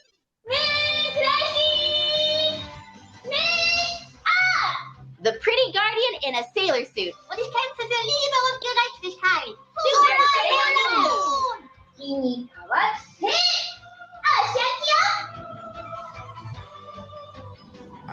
I'm Maitreyi Ramakrishnan from Never Have I Ever, and I am so excited to introduce and host our next panel, the Super Sailor Moon panel, in celebration of Pretty Guardian Sailor Moon Eternal the movie, now streaming on Netflix. Today, we're here to celebrate this iconic character as well as the latest installment in the hugely successful franchise, Pretty Guardian Sailor Moon Eternal the movie. And I am thrilled to be joined by none other than the global voice cast of Usagi Tsukino. Full Super Hey, Sailor everybody. Moon on our YouTube 皆さん channel. こんにちは。美少女戦士セーラームーン、 hello, スーパーセーラームーンこんの三井琴乃です。今日は世界中の人たちとセーラームーン愛を語り合えるのとっても楽しみにしています。またセーラームーンができるっていうのも本当に日本をはじめもう世界の方のセーラームーンを愛しているパワーのおかげだなと思って本当に感謝でいっぱいです。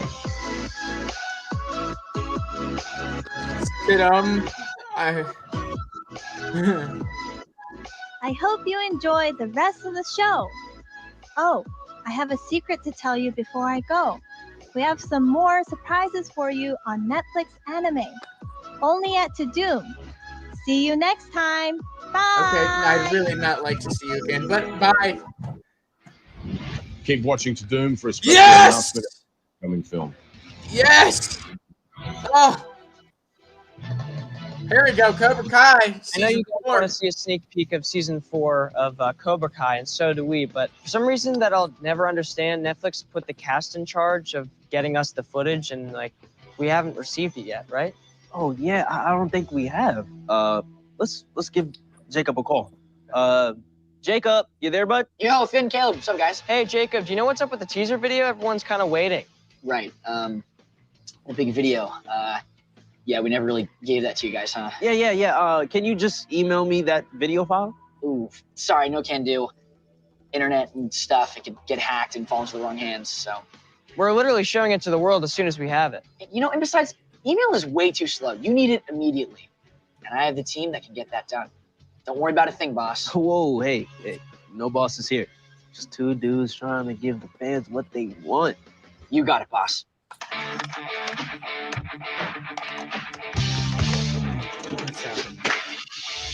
the last man standing. Oh boy. Walking through the night. So all right, team. Netflix needs our teaser all the way on the other side of the lot, and they need it now. H-Barts, I hope you're here, man. My show's up. May not come back alive.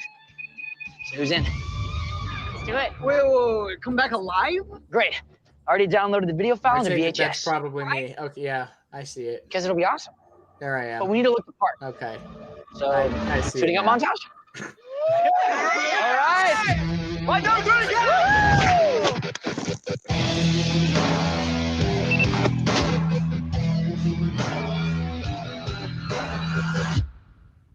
Too much? Possibly. Yep. Looks good. Oh man, I look good in a tux. Yo, H-Barts, be careful. Watch. I'm gonna go get an earring now too. Wait, are you on set? It's actually a really funny story. It's a really long story, but we'll have lunch soon, okay? Okay, we'll talk to you. Bye. Bye. Okay, let's do this.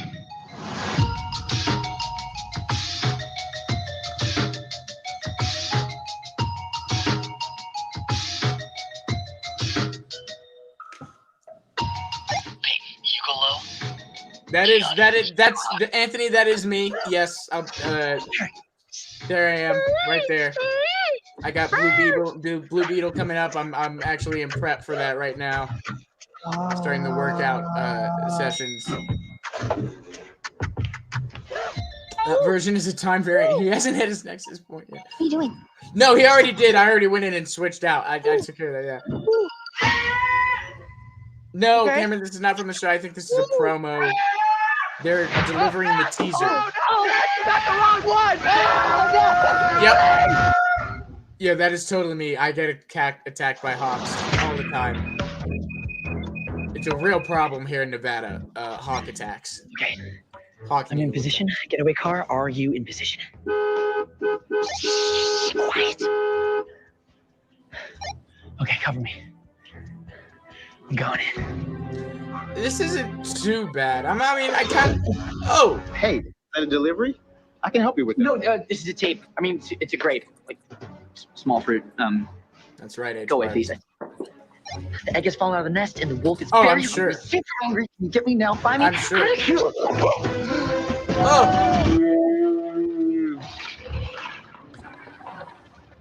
Oh, the VHS teaser. Oh. Well, is that the tape? Oh. Sorry, bud. Roll them up. I gotta say, man, I look good. Look at yes. Salute to you, man. Sexy, man. My variants. Sorry, boss, but that's gonna be a no-go on the tape drop-off. There's no way to put this, but it's Smash City. Is what? It's Puzzle Pieces USA. Ding ding, next up, Crunchville.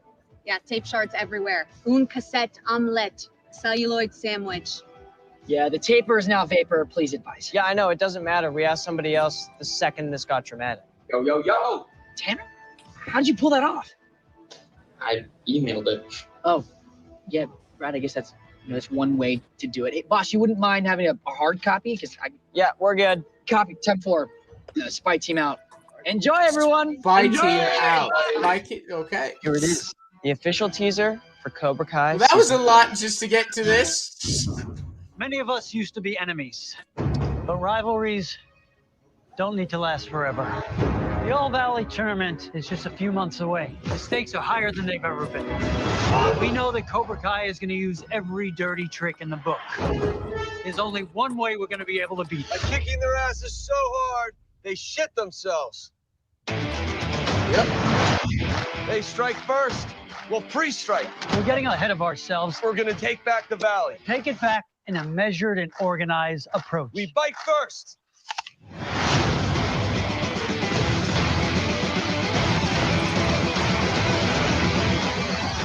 They're not the only ones teaming up.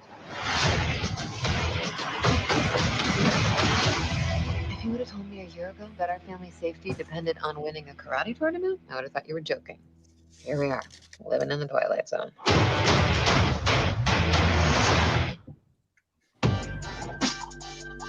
Heck yeah. Heck yeah, man. I look forward to that. I mean, I haven't seen it. I'm going to catch up with the show. And Terry Silver writes from the older films. Yes! Yes! Yes!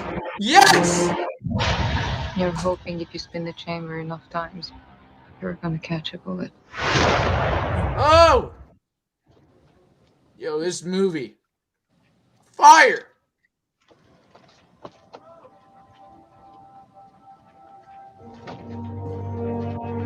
Fire!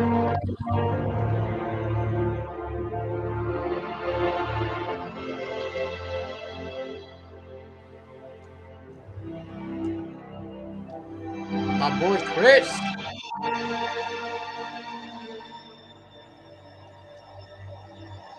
I can't wait for this. This movie was phenomenal.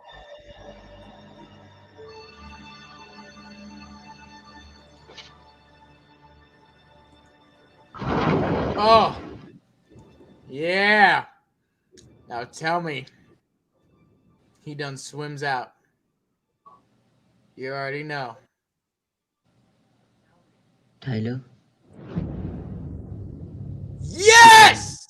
Not by falling into the river. but by staying submerged in it. Yes! Yes! Let's go! Woo! That's what I'm talking about. That's the most hype thing they dropped all day. Wow! Hello, Tudum. I'm Chris Hemsworth, coming to you from Australia. I'm about to reunite with my good friends, director Sam Hargrave and producers Joe and Anthony Russo to begin filming Extraction 2. Yes, Tyler Rake is alive and well and ready to take on his next mission. If you thought our first film pushed the limits, just wait until you see what Sam and I have planned for this next installment. I also want to personally give a special thanks to all the fans. It's because of your reaction to the first film and your support Tyler Rake lives on in the sequel, so thank you very much. Yeah. Speaking of fans, I have nothing but admiration for this next group.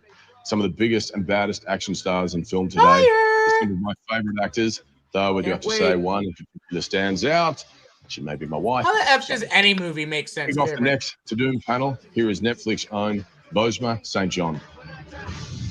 Yes, give me Extraction 2. Thank you so much, Chris. All right. It really was H parts. It was phenomenal. The filming and how they filmed it too.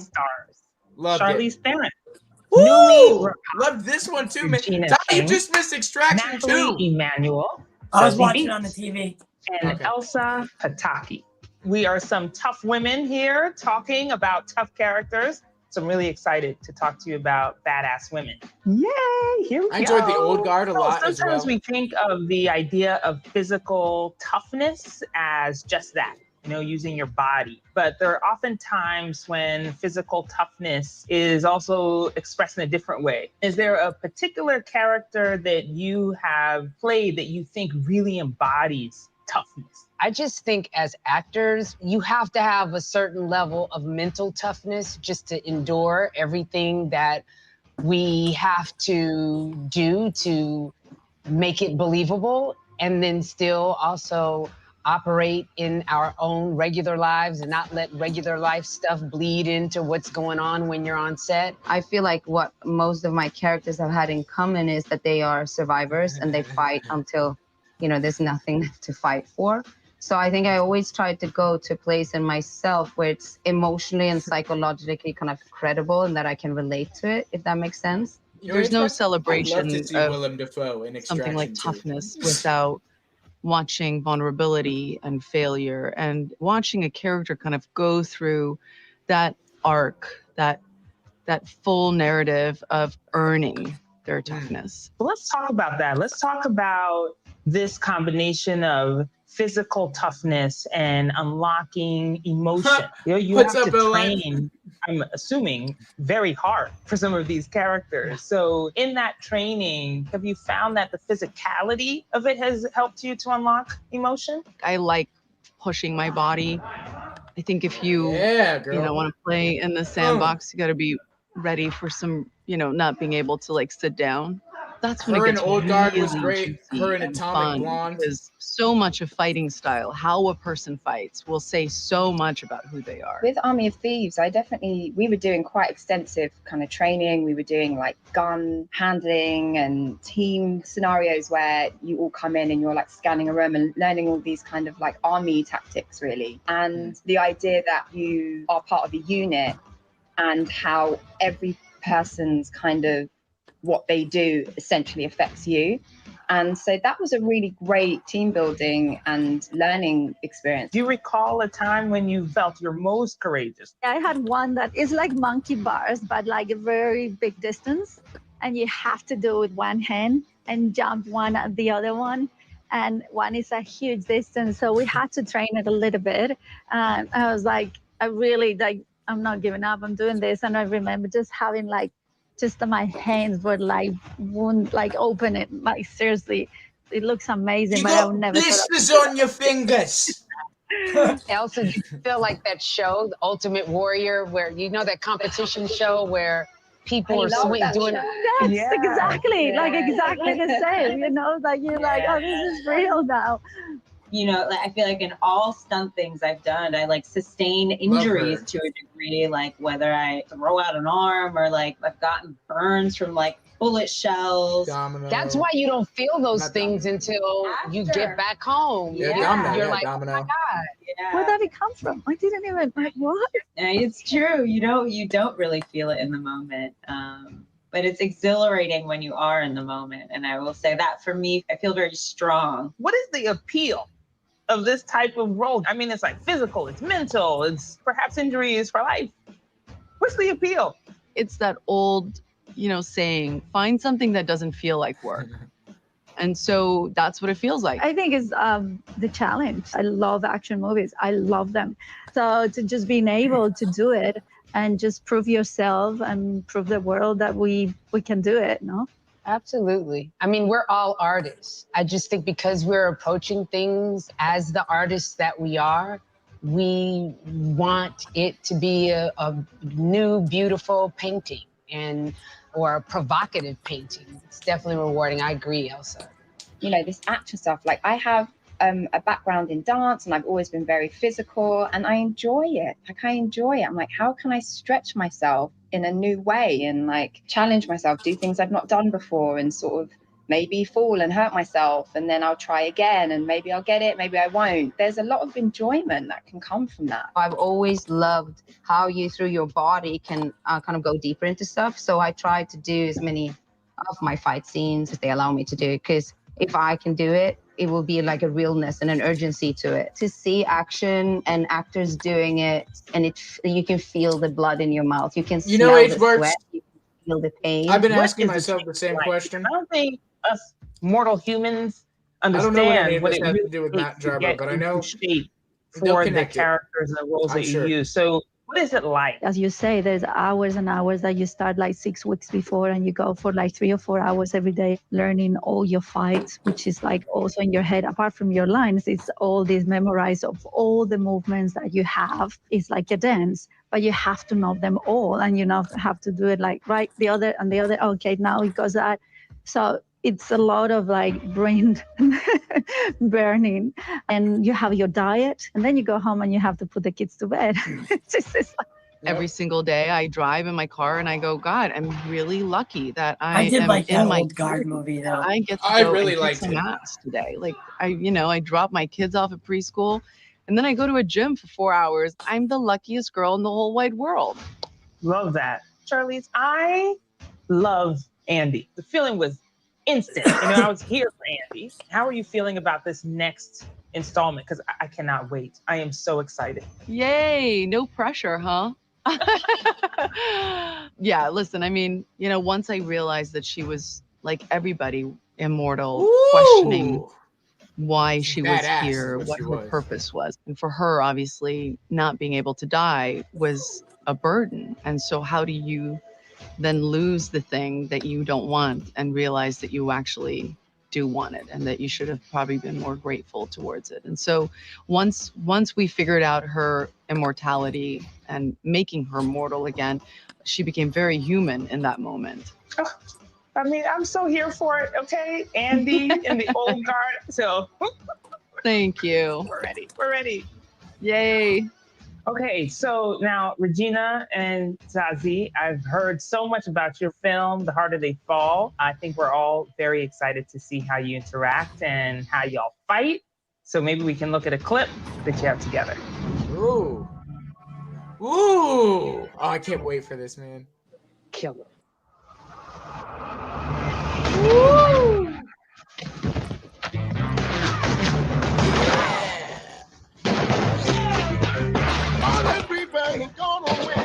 Wait, this is the same one as earlier, right? Yep. All the people that live in sin.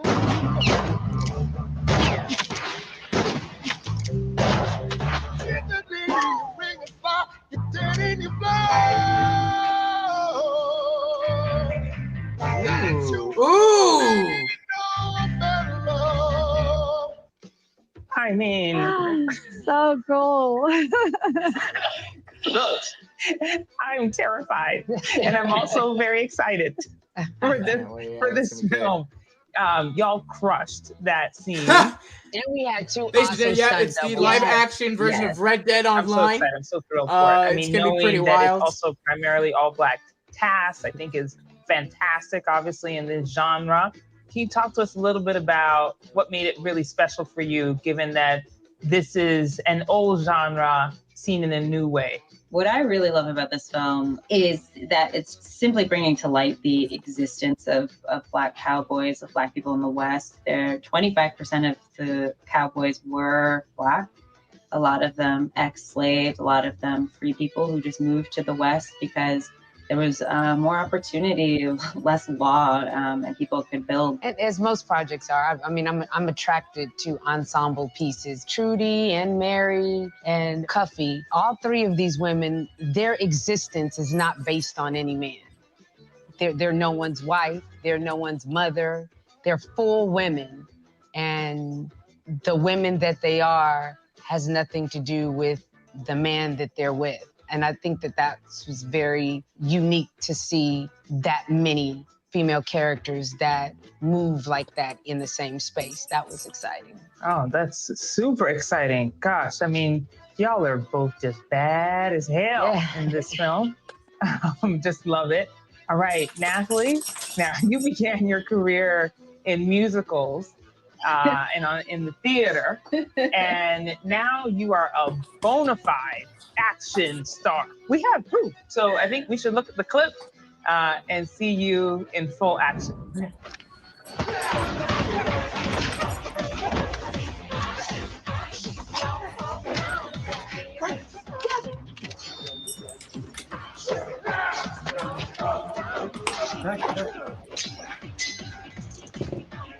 There you go.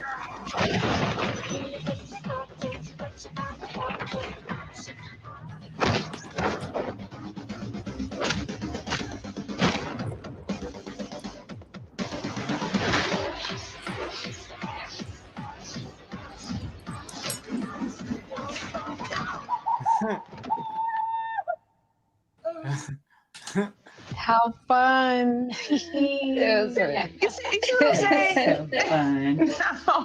It's I so don't got technical. Netflix. Where I you got place a family. punch, where you elbow someone, you're literally talking about sort of inches from a person's face. It's quite terrifying, and you get tired, and then you accidentally hit the guy in the face. These guys are like, it's fine, I get hit all the time. And I'm like, yeah, that might be true, but I don't want to be the one that does it. So what about times when you have gotten hurt? I've actually got a scar right here from a shell of from a machine gun fire.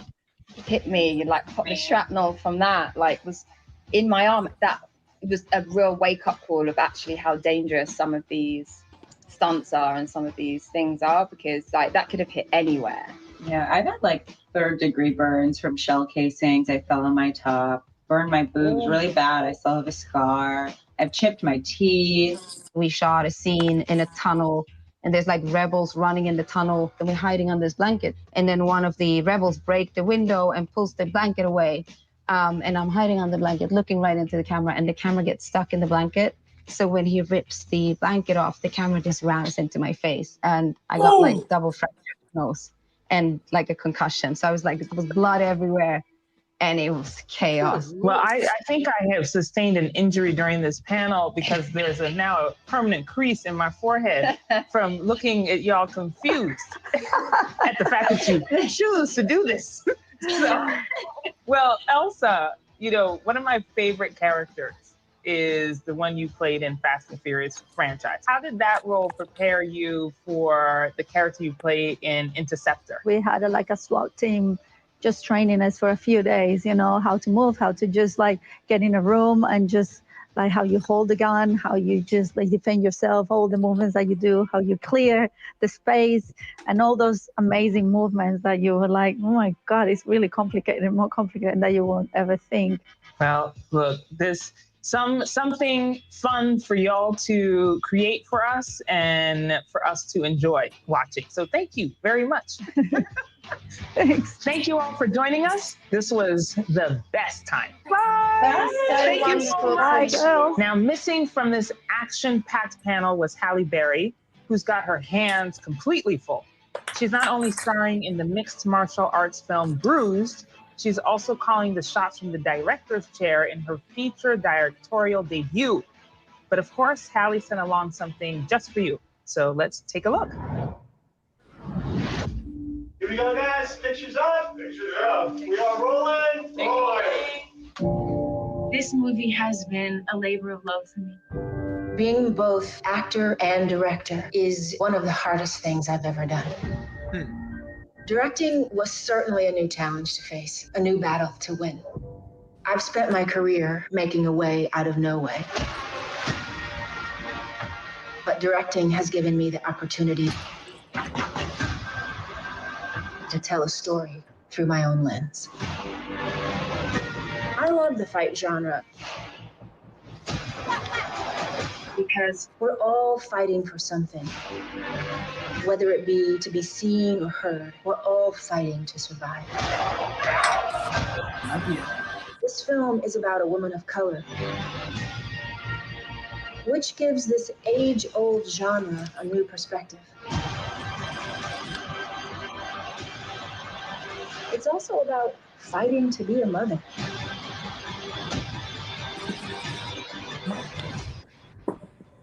It's about redemption and last chances. It's about watching the human spirit triumph over adversity.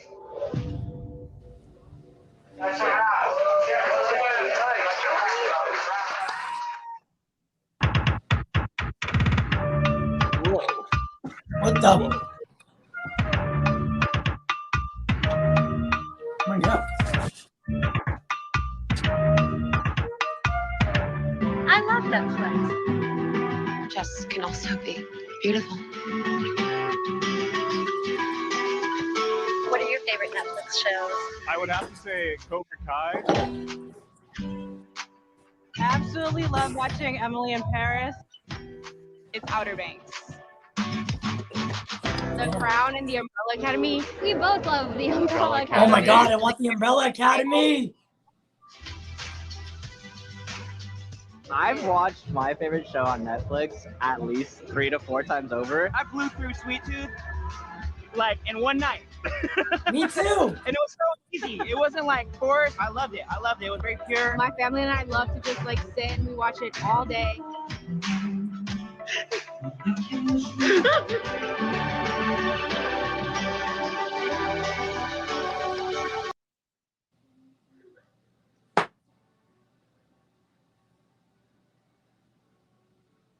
What is going on?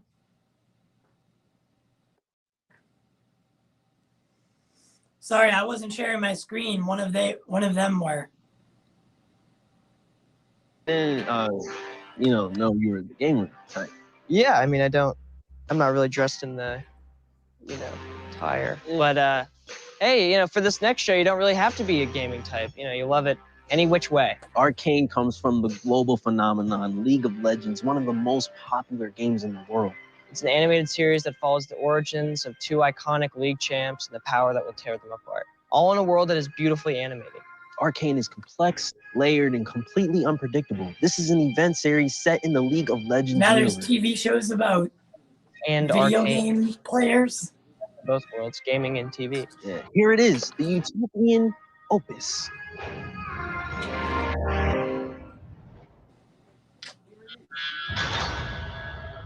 When I was a kid, me and my sister, Oh, it's Haley Steinfeld. we played a game where we pretended to chase monsters away.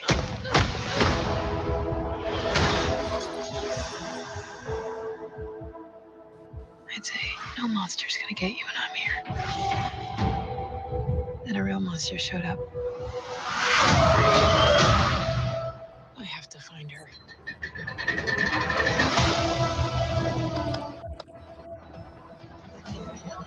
The world's growing smaller every day. Up there on the surface, the topsiders are leaving the undercity further behind. I believe I've discovered something incredible. A way to harness magic through science. You don't understand what's at stake. Power doesn't come to those who are born strongest. It comes to those who will do anything to achieve it. Imagining yourself a hero? Then what are you waiting for?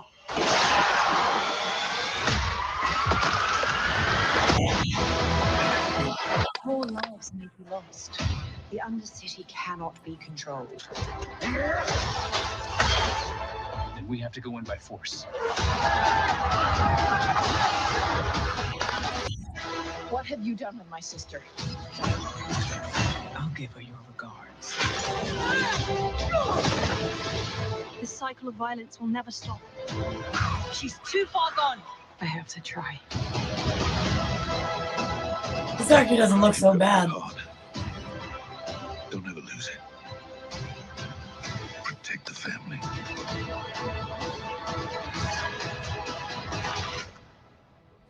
Are we still sisters?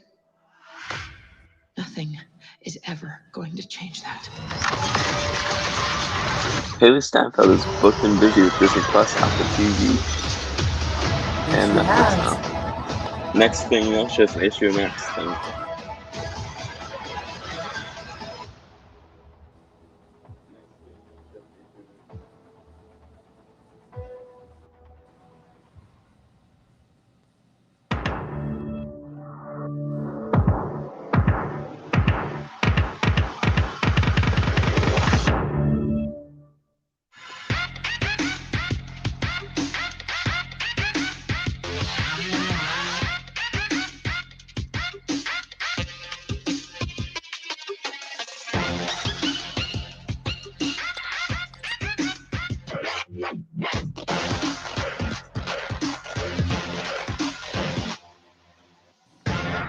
What is this, Korean?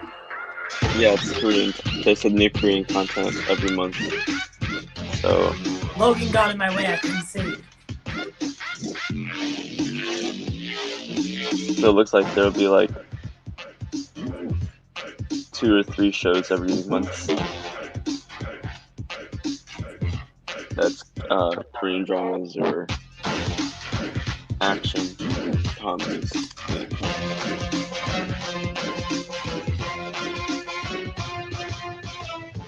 There's definitely some interesting ones, you know. 투둠 글로벌 팬 이벤트에 오신 전 세계 넷플릭스 팬 여러분, 저는 진행을 맡은 우주의 스타 김희철입니다. 반갑습니다. 저는 카이입니다. 넷플릭스로 이어진 전 세계인들의 축제인 투둠의 MC를 맡게 되어 정말 영광입니다. 네, 맞습니다. 네, 전 세계 한국의 콘텐츠를 알리는 이 자리에 서니 정말 자랑스럽고 영광인데요. 네, 이젠 K-팝을 넘어서 K-컨텐츠까지 많은 사랑을 받고 있잖아요. 네. 넷플릭스를 통해 한국 콘텐츠를 처음 만나게 된 분들도 참 많더라고요. 네, 그래서 오늘 투둠에서 넷플릭스 팬들의 사랑을 보답하는 의미로 아주 특별한 콘텐츠들을 준비했습니다. 네, 앞으로 공개될 넷플릭스의 신작 한국 콘텐츠들을 미리 만나보는 시간은 물론 글로벌 대세로 떠오른 한국 배우들의 일상도 엿볼 수 있는 특별한 시간을 준비했으니까요. 많은 기대 부탁드릴게요. 그럼 지금 바로 시작해볼까요? 투둠!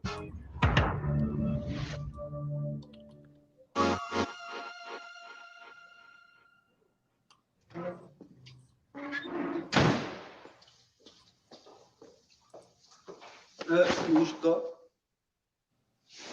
여기 사장님 만나러 왔는데. 행님하고 멜로 찍는 사이? 내 장르는 그쪽이 아니고. 안 거 어딨니? 없어, 가. 남한테나 손대지 말라고 못 배웠나?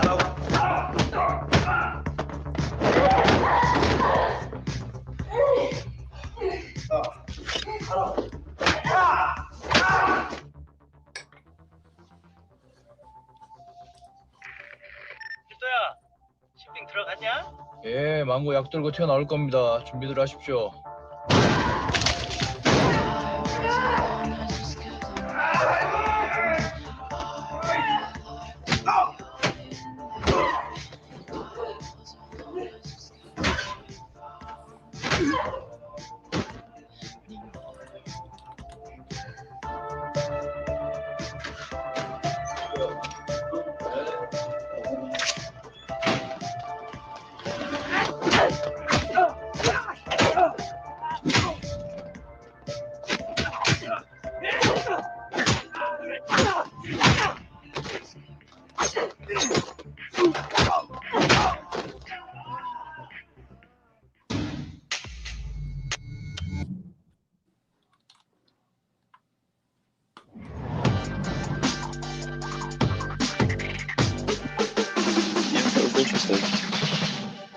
Korean action. 시리즈 마이 네임은 넷플릭스에서 10월 15일에 만나볼 수 있으니까 조금만 더 기다려주세요.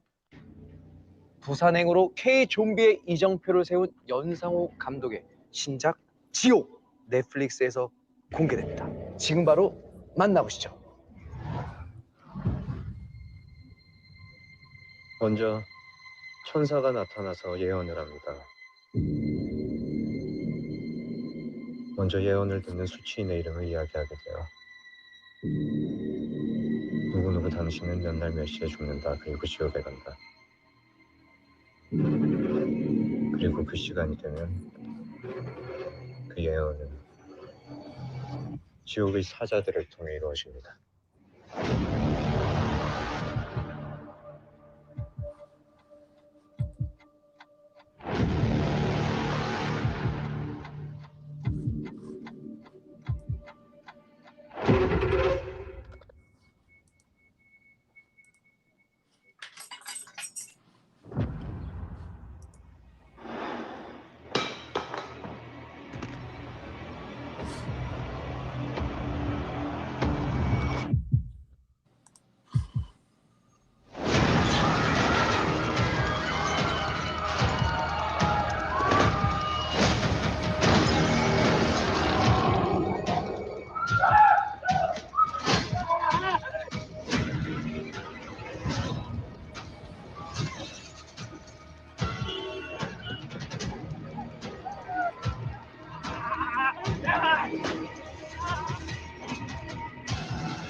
What is that? That looks kind of cool.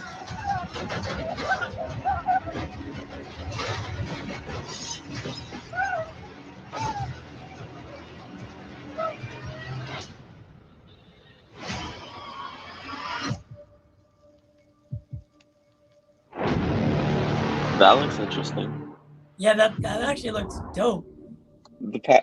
Those two things that they just showed, My Name and Hellbound, look really cool. Remember, guys, you can. Vikings Valhalla. Isn't that the? Oh wait, no, this is something different. Never mind. Hey, I'm Sam Collette. I play Leif Erikson.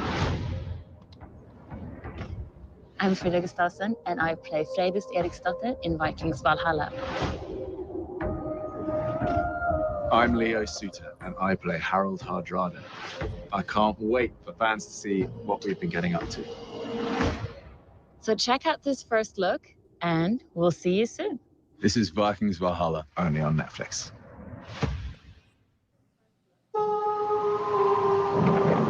You captained your boat all the way from Greenland. Who are you? I'm Leif. Then why are you here? I want to see if this fight you talk about is mine. Change is happening, and we must be ready.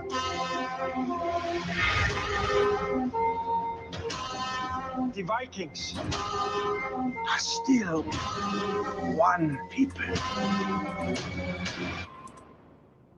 Now is our time to make history. Another thing that looks really dope. That was cool. Yeah. What's next? Jolien sidder stadig på hug ved livet og peger nu på noget, som Gens må vende sig om for at se. Hvad er det der? De to mørkebrune kastanjer er placeret oven på hinanden. En kastanjemand. Tag den lige med for en sikkerheds skyld. Det er en simpel figur, bestående af 2 kugler og 4 grene. Helt almindelig, men et øjeblik får den Joliens hjerte til at stoppe, uden hun kan forklare hvorfor. Jeg hedder Søren Svejstrup, og det er mig, der har skrevet Kastanjemand. I Skandinavien, og nok især i Danmark, er det sådan, at hvert efterår, så har vi jo en tradition for, at vi går ud i skovene og samler de her nedfaldende kastanjer. Men egentlig, når jeg kommer til at tænke mig lidt om, så synes jeg også, der er noget ret scary over kastanjemænd. Især når jeg ser på den måde, man laver den. Man sidder og spidser. Der er noget morbidt over det. Og så begyndte jeg at tænke over, hvem er kastanjemanden egentlig? Hvad er det for en urkraft, der er bag? Er han børnenes ven, eller er han noget helt andet? Det er også en historie om en familie, der har forsøgt at komme videre i livet og forsøger at lægge en sorg bag sig. Problemet er, da en af de her kastanjemænd begynder at dukke op, så er den forsynet med et bestemt fingeraftryk. Og det fingeraftryk tilhører en pige, som familien troede var dræbt og væk for altid.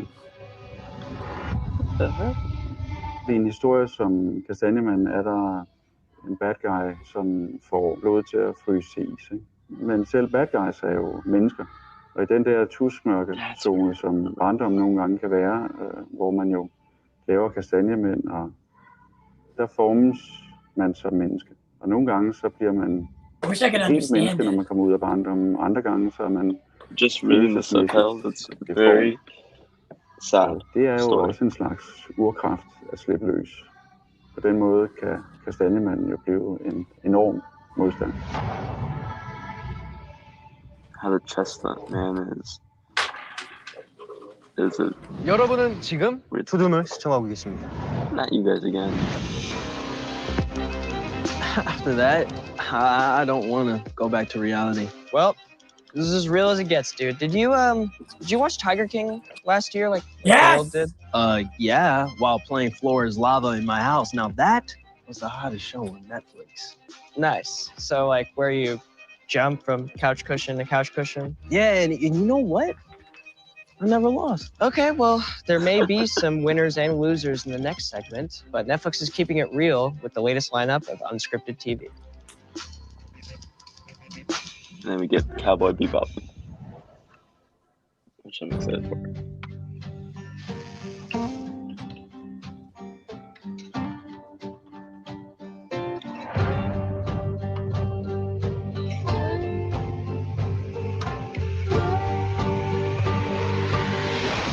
My name's Joe Exotic. This is my way of living, and nobody's gonna tell me any otherwise. Hey, all you cool cats are getting. Donald Lewis is missing. Evidence, it's gone. What a story. And it got way bigger. England people are nuts, man. I don't think we're done blowing shit up today. We only scratched the surface. Yep, it's exactly what we thought.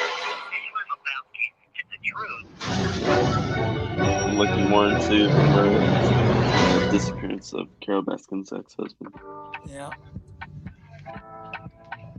Hola, soy Georgina Rodríguez y estoy muy feliz con mi nuevo reality en Netflix. Soy Georgina. Me encantaría enseñarte un poco de mi vida, moda, viajes, lujo, familia, mis 4 hijos, que son lo más importante para mí. Todos saben mi nombre, pocos saben quién soy. You know that Hellbound show that we just saw? With the demons? It's the train up to Boston. Yeah, with the zombie train. I can't hear you, man. Georgina, eres una persona con un gran corazón. Ojalá hubiese más personas como yo en el mundo. ¡Cumpleaños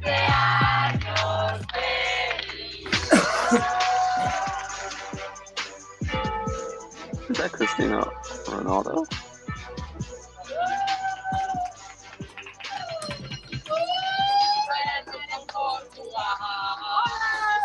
¿La boda? No, no depende de mí, ojalá. Seems like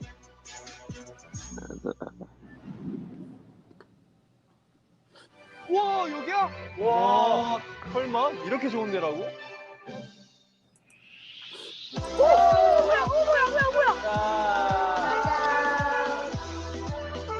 6 days, 6 celebrities.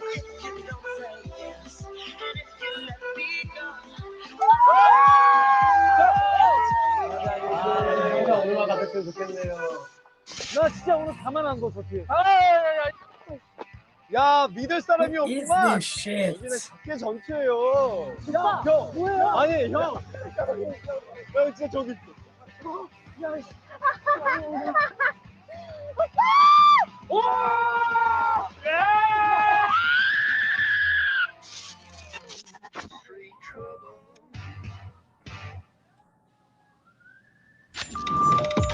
네, 역대급 캐스팅에 초대형 스케일을 자랑하는 신세계로부터 많은 관심과 사랑 부탁드려요.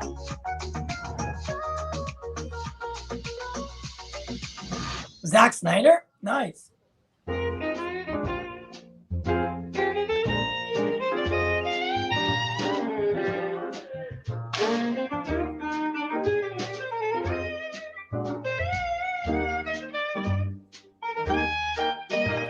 배우들이랑 뭐 잠깐 틈날 때 셀카 찍고 기념사진 찍고 뭐 그런 것들. 저는 웃음이 한번 터지면 잘 참기가 힘들어요. 그래서 그게 저한테는 좀 고문이에요. 아, 나 진짜 많은 사랑을 받고 있구나. 진짜 열심히 연기해야 되고 항상 감사함을 느끼면서 이 현장에 임해야겠다. 그런 생각을 좀 느끼는 것 같아요. 앞으로도 사랑해 주셨으면 좋겠습니다. 안녕. 넷플릭스에 온 걸 환영해. 오늘 나랑 같이 넷플릭스 구경할래? 따라와.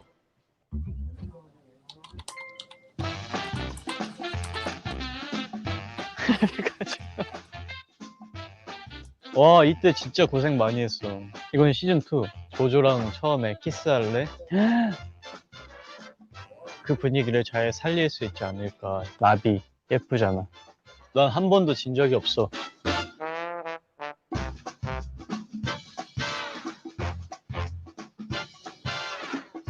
깜짝 놀랄 준비 됐어? 야! 인형하고 보자. 두둥.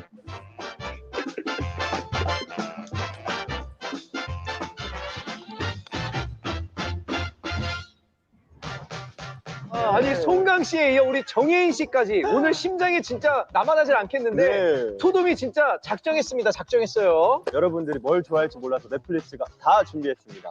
그야말로 넷플릭스가 넷플릭스 했다 싶은 라인업인데요. 투둠 글로벌 팬 이벤트를 보시고 더 많은 한국 콘텐츠들이 궁금하시다면 더 풍성한 이야기가 있는 투둠 한국 스테이지도 함께 해주세요. Keep watching Tudum. Cowboy Bebop is coming up.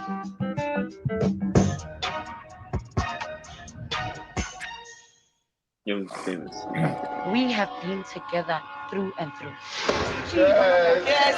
We celebrated milestones with each other. I got you. I got you. We've been through ups and downs with each other. When you call, we respond and we pitch. We turn up.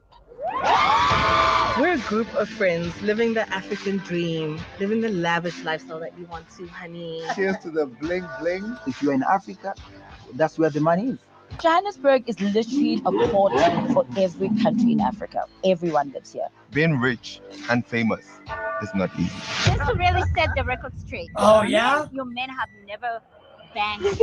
There's just this energy about me that when it's there, the confidence is way too high and it causes intimidation. Gold digger is what trolls call me when they try and get me. What do you mean slowly? This is the man I'm gonna marry. No, you are not getting married. You are not getting married. What do you mean? I've been married twice now, so I consider myself experienced in relationships. Quentin is one of the most unromantic people I've ever met. What the hell does that mean? I'm done. No swanky, no styling. I'm feeling it. My AK is lion, Simba, so I want to hunt. There's nothing sweet in this world. I know myself. I'm a player. No, I not to trust you. I love beautiful ladies. I'm not a player, but I love a lot. Is this just your natural personality to just piss people off? I have zero time for drama. I'm quick to slap a bitch. If you're gonna come at me, come with facts, or just be ready for something to just go down. You can't tell my husband I'm insecure. Oh, when it comes to my family, I don't play around. Don't trespass! You're trespassing! You guys are dividing this party and dividing this friendship and this group. I know him before you. Bye, bitch. Oh! Now the world is gonna see everything that they've been missing out on. Oh, yeah.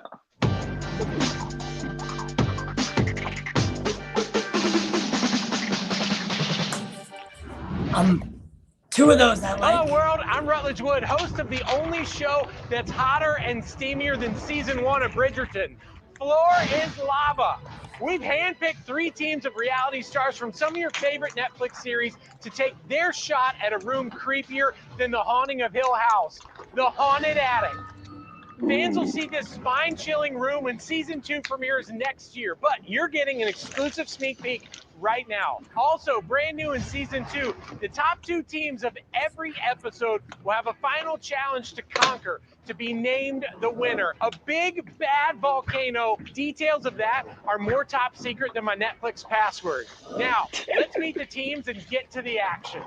Team Superior Interiors with Bobby Burke from Queer Eye, Clea Shearer and Joanna Teplin from Get Organized with the Home Edit. Team Romance and No Pants with Harry Jowsey and Melinda Berry from Too Hot to Handle and Jessica Batten from Love is Blind. And finally, Team Bling, Business, and Brawn with Kane Lim and Kevin Kreider from Bling Empire and Selling Sunsets, Chriselle Staus. I'm scared. I only know one of those Players, people. you better Not not even a fall single because the person. floor is...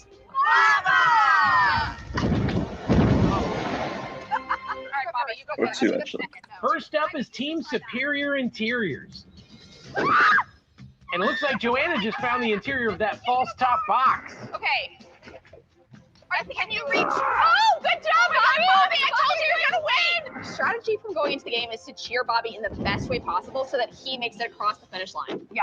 Best cheerleader ever. Yay, Bobby! Bobby's gonna nail it. Yeah. No, that's a different show. Different show. I know. Yes! Yay, Bobby! Bobby's made it to the gramophone. I'm so sick of people yelling during this fucking thing. On the course to the covered furniture. Yes! Oh no! He fell in! Bobby! No! Bobby's great at rearranging furniture, but that covered furniture just rearranged his face. I'm stuck in the middle! Oh my god! I'm stuck! I'm sorry! If I can't handle you being stuck right now! While Clea and Joanna try to get organized, now would be a great time for them to tell us about season 2 of Get Organized with the Home Edit. Season 2 is going to be bigger and better than even season 1. Lots of fun guests. Yes, we have some amazing actors, some incredible country artists. We even have some supermodels this time. So it's going to be a very Are you talking fun about me? season. Wait a minute, you guys organized my closet? I know. We're not supposed to tell you that. Lots of supermodels, Bobby. And we're back. And Joanna is gone. How am I the only one left? I don't like this at all. It's all up to Clea, and she seems to be handling it great. That does it for Team Superior Interiors. Guess that's one room's interior they just couldn't figure out. Next up, it's the hot and steamy Team Romance and No Pants. I'm feeling pumped. I feel extremely confident right now. Oh, Jesus, I don't want to fall. I'm going to be moving very fast. And don't do anything rash. Think it through before you 100%. jump. They're the brains, I'm the beauty, so we're just gonna go from there. Harry, how you doing? I'm nervous. Oh, I'm so nervous. I'm anxious. I don't know what's coming. I'm very nervous. This is so scary. This is so scary. Yes! Amazing. Melinda's celebrating early with a twerk. Oh my fucking god. That was the scariest moment of my life. I'm going to give you guys words of encouragement. Yep. Keep you guys focused. Mm-hmm. Go! Yes! I'm going here. You got this. Belly. Woo! Oh, yes! Oh! Oh! Did I leave you guys? Yes! Right through there. Yes, Harry! Harry's made it through. Amazing! Come on, just jump! Woo! Let's go! Come on, let's go! Woo! All right.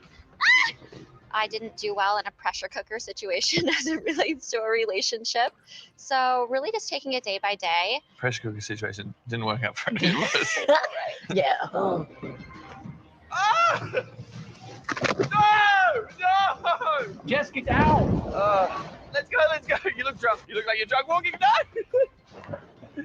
Melinda looks to leap onto the covered furniture. No! Oh no, she falls in. It looks like this room was too hot to handle. Now our final team, Team Bling, Business, and Brawn. Oh my god! Botox will not help them here. Crazy. Okay, wait. Win. So when we're Asians, like we win at everything. We're very competitive. I just did a And I few of studied these them. Did you before I say got here. Botox? Dude, that dude in the You'll do all the middle jumping. literally Okay. has more Botox. I'll say the than I've ever prayers. Yeah. You'll say the prayers. Oh my god, yoga helps me a lot. Then I'll do Yoga all helps the me a things. lot, and I'll climb, Botox as well. but I have no clue where I'm going. So the next season of Selling Sunset, bigger, better than ever. But they brought on some new cast members, definitely stirs the pot. Sounds like Bling Empire. Who's the bitch? Oh. Rochelle looking to make her way across the Christmas lights. No! Oh, no! So wait, once you hit the lava, You burn. I mean, there goes your outfit. This is insane. You got it! Yes! Kane with the cat-like reflexes. Meow. Wow! Hold it and swing it. You can do it. Hold it. Just hold on. Wow! Hold on. Yes, you got it. You got it. Careful. No. You got it. You got it. Cool. Yeah! Kane is through the haunted attic. Kevin looking to join him. Okay. Oh no! Kevin's empire has fallen. After an action-packed ransacking of the attic, we have our reality star champs, and that team is, drum roll please, Bling, Business, and Brawn. Because Kane was able to make it through faster than Harry, they are our winners. Oh my goodness, congratulations! That's yours! Superfans get bragging rights too. Thanks for watching a scorching hot Tudum edition of Floor is Lava. I'm Bro, Reynolds like, Wood, and remember, what is this? don't fall in because the floor is lava! Can I push it in? No, please don't, please don't. They swim out. I'm sad. Now, the next series we're about to introduce is going to be epic.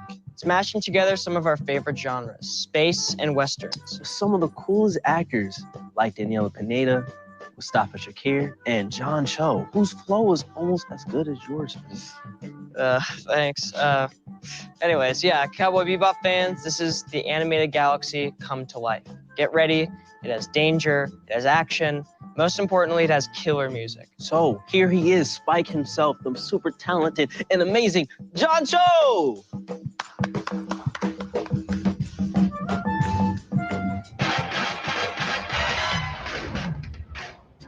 They should have a Hey everybody, John Cho and John Cho's hair here. Together, we play Spike Spiegel on a little show called Cowboy Bebop, based on the beloved anime about a group of very successful bounty hunters. In all seriousness, it's hard to describe Bebop. There's jazz, there's action, intergalactic travel, there's a corgi. You know, I guess it's probably easier just to show you.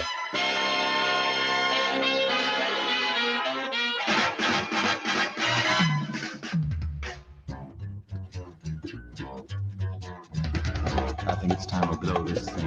Get everybody in the stuff together. Okay, 3, 2, 1, let's jam.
Very happy. This looks good. Very excited.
Keep watching Tudum. Keep watching. Tudum. The Umbrella Academy. The Umbrella Academy. The Umbrella Academy is coming up. Stay tuned.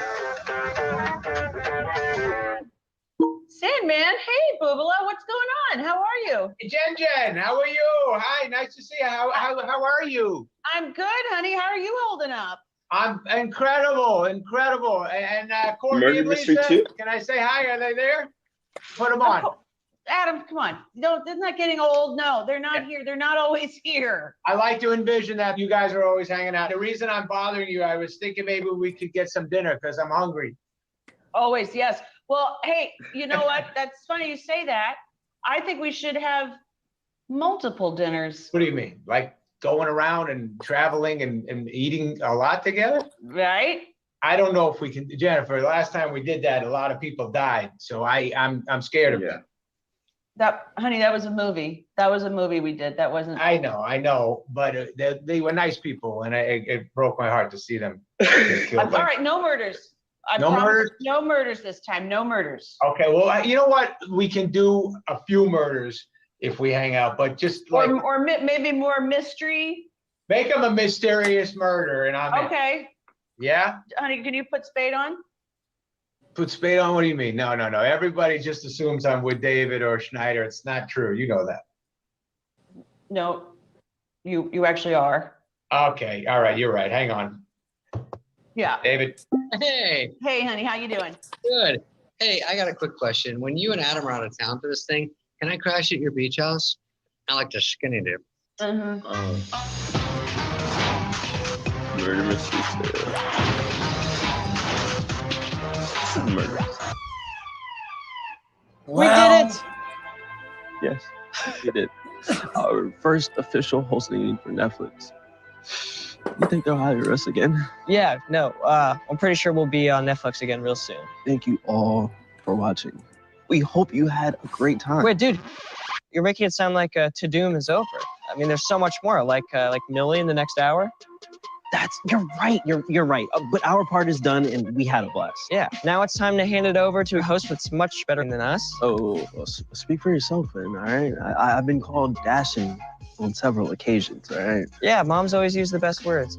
And now, on behalf of my dashing friend, it's time for us to say goodbye. Thank you, Finn and Kayla, for doing an unbelievable job hosting Hour 2 of Tudum. There have been so many amazing stars on the stage, I cannot believe I am here to ring in the last portion of today's event.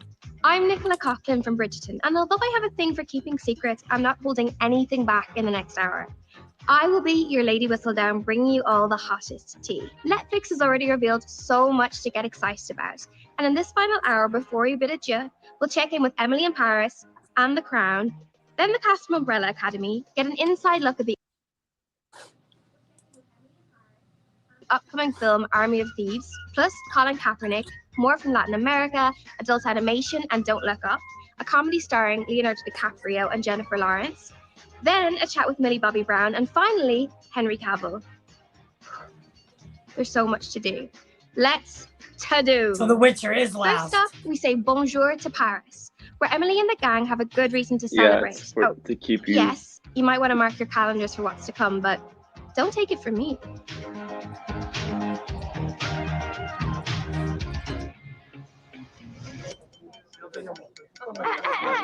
Excusez-moi.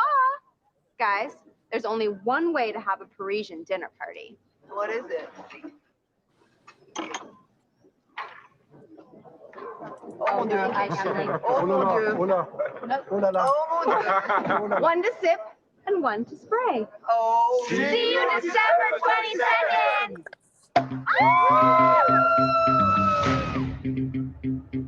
Shiny things glittering, oh look at them stare. Something sweet, if you please, I make magic everywhere. 3, 2, 1, voila. Anything that you want, voila. Anything that you want, voila. No, I'll post it later. I'm on vacation. Yes, bitch!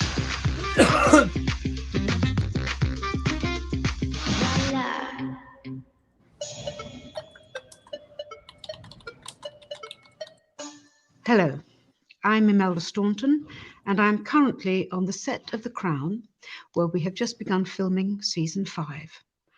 I'm delighted to be here, inheriting the role This is of Queen Jack's Elizabeth favorite from show. two outstanding actresses, most recently the wonderful one Olivia show that Colman, got and who every could single forget the Emmy. actress who originated the part, Claire Foy. I will do my utmost to maintain the very high standard that they set. Hopefully, I look calm, collected, and capable. My stomach, meanwhile, is doing somersaults. On behalf of the cast and crew, we look forward to bringing you the next season of The Crown in November 2022.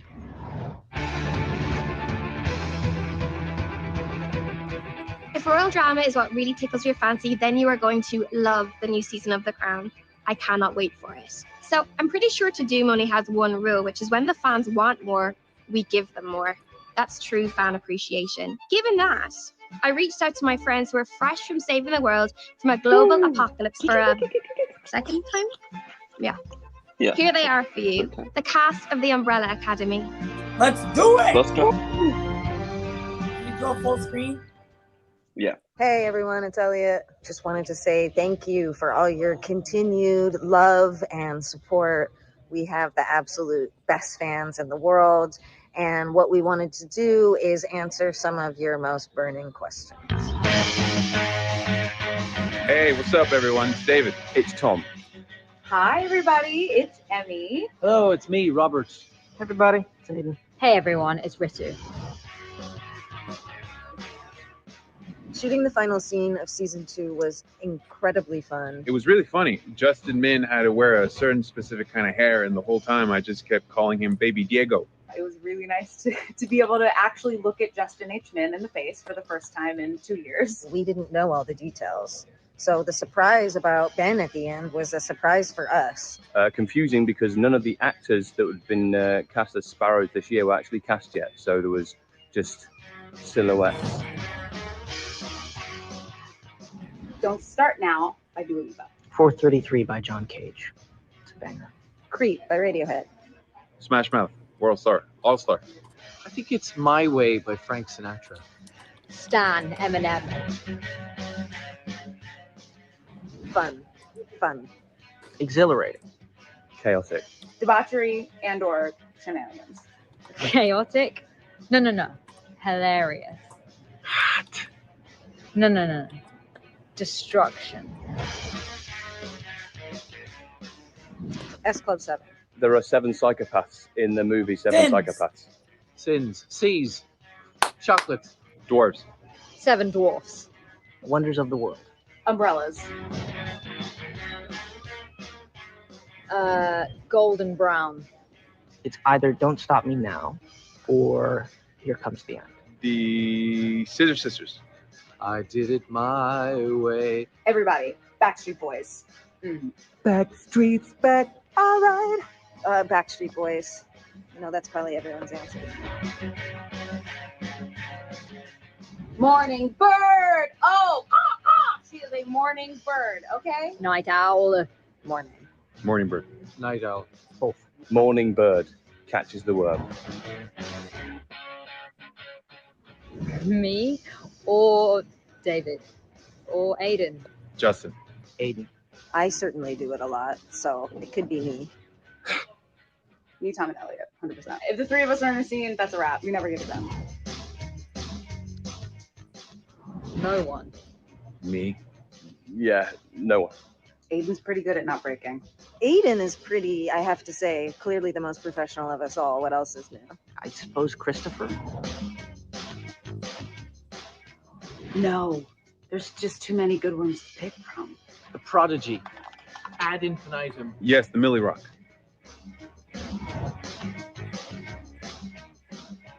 Baby Pogo. Oh man, I don't know. I feel bad commenting because I killed old Pogo. Baby Pogo's really cute. Probably Black Panther. Do you love a Black Panther? Batman. Harley Quinn. Wolverine. Who's Hargreaves?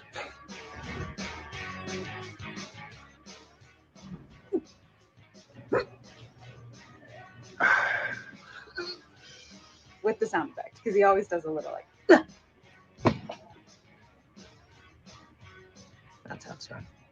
Thank you so much, Umbrella fans. Hey, thanks so much, Umbrella fans. Thank you so much, Umbrella fans. Thanks so much, Umbrella fans. We love you. We love you, and we can't wait to show season 3. We truly can't wait to share season 3 with you. Come on. God damn it, I missed him. No. Dang it. Keep watching Tudum. Big Mouth is coming up. Serious?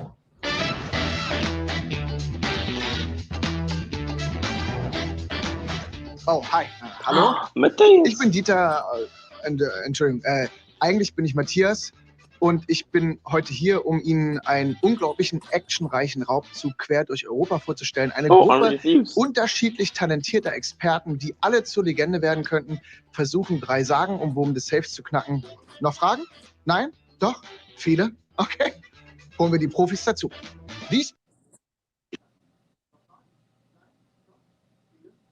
pros are responsible for the prequel to The Army of the Dead. Yes. Army of Thieves, an action-packed heist blockbuster that will be released autumn of 2021. So, the introductions to the pros. First, Natalie Emmanuel, who plays Gwendolyn, the leader of the group with assassin-like skills, tough on the outside, gentle on the inside. Next one is Stuart Martin, who plays Brad, the muscle man of the group. Next, Rubio Fee, aka Karina, the ultimate nerd and the tech expert who can hack any system. And the next one's Goose Khan, who plays Rolf, the driver of the group who gets them out of tricky, sticky situations all the time. Next, it's me, the not so pro as the others, Matthias Schweiker. I play the part of Dieter, a small-time bank teller who gets drawn into a big-time adventure.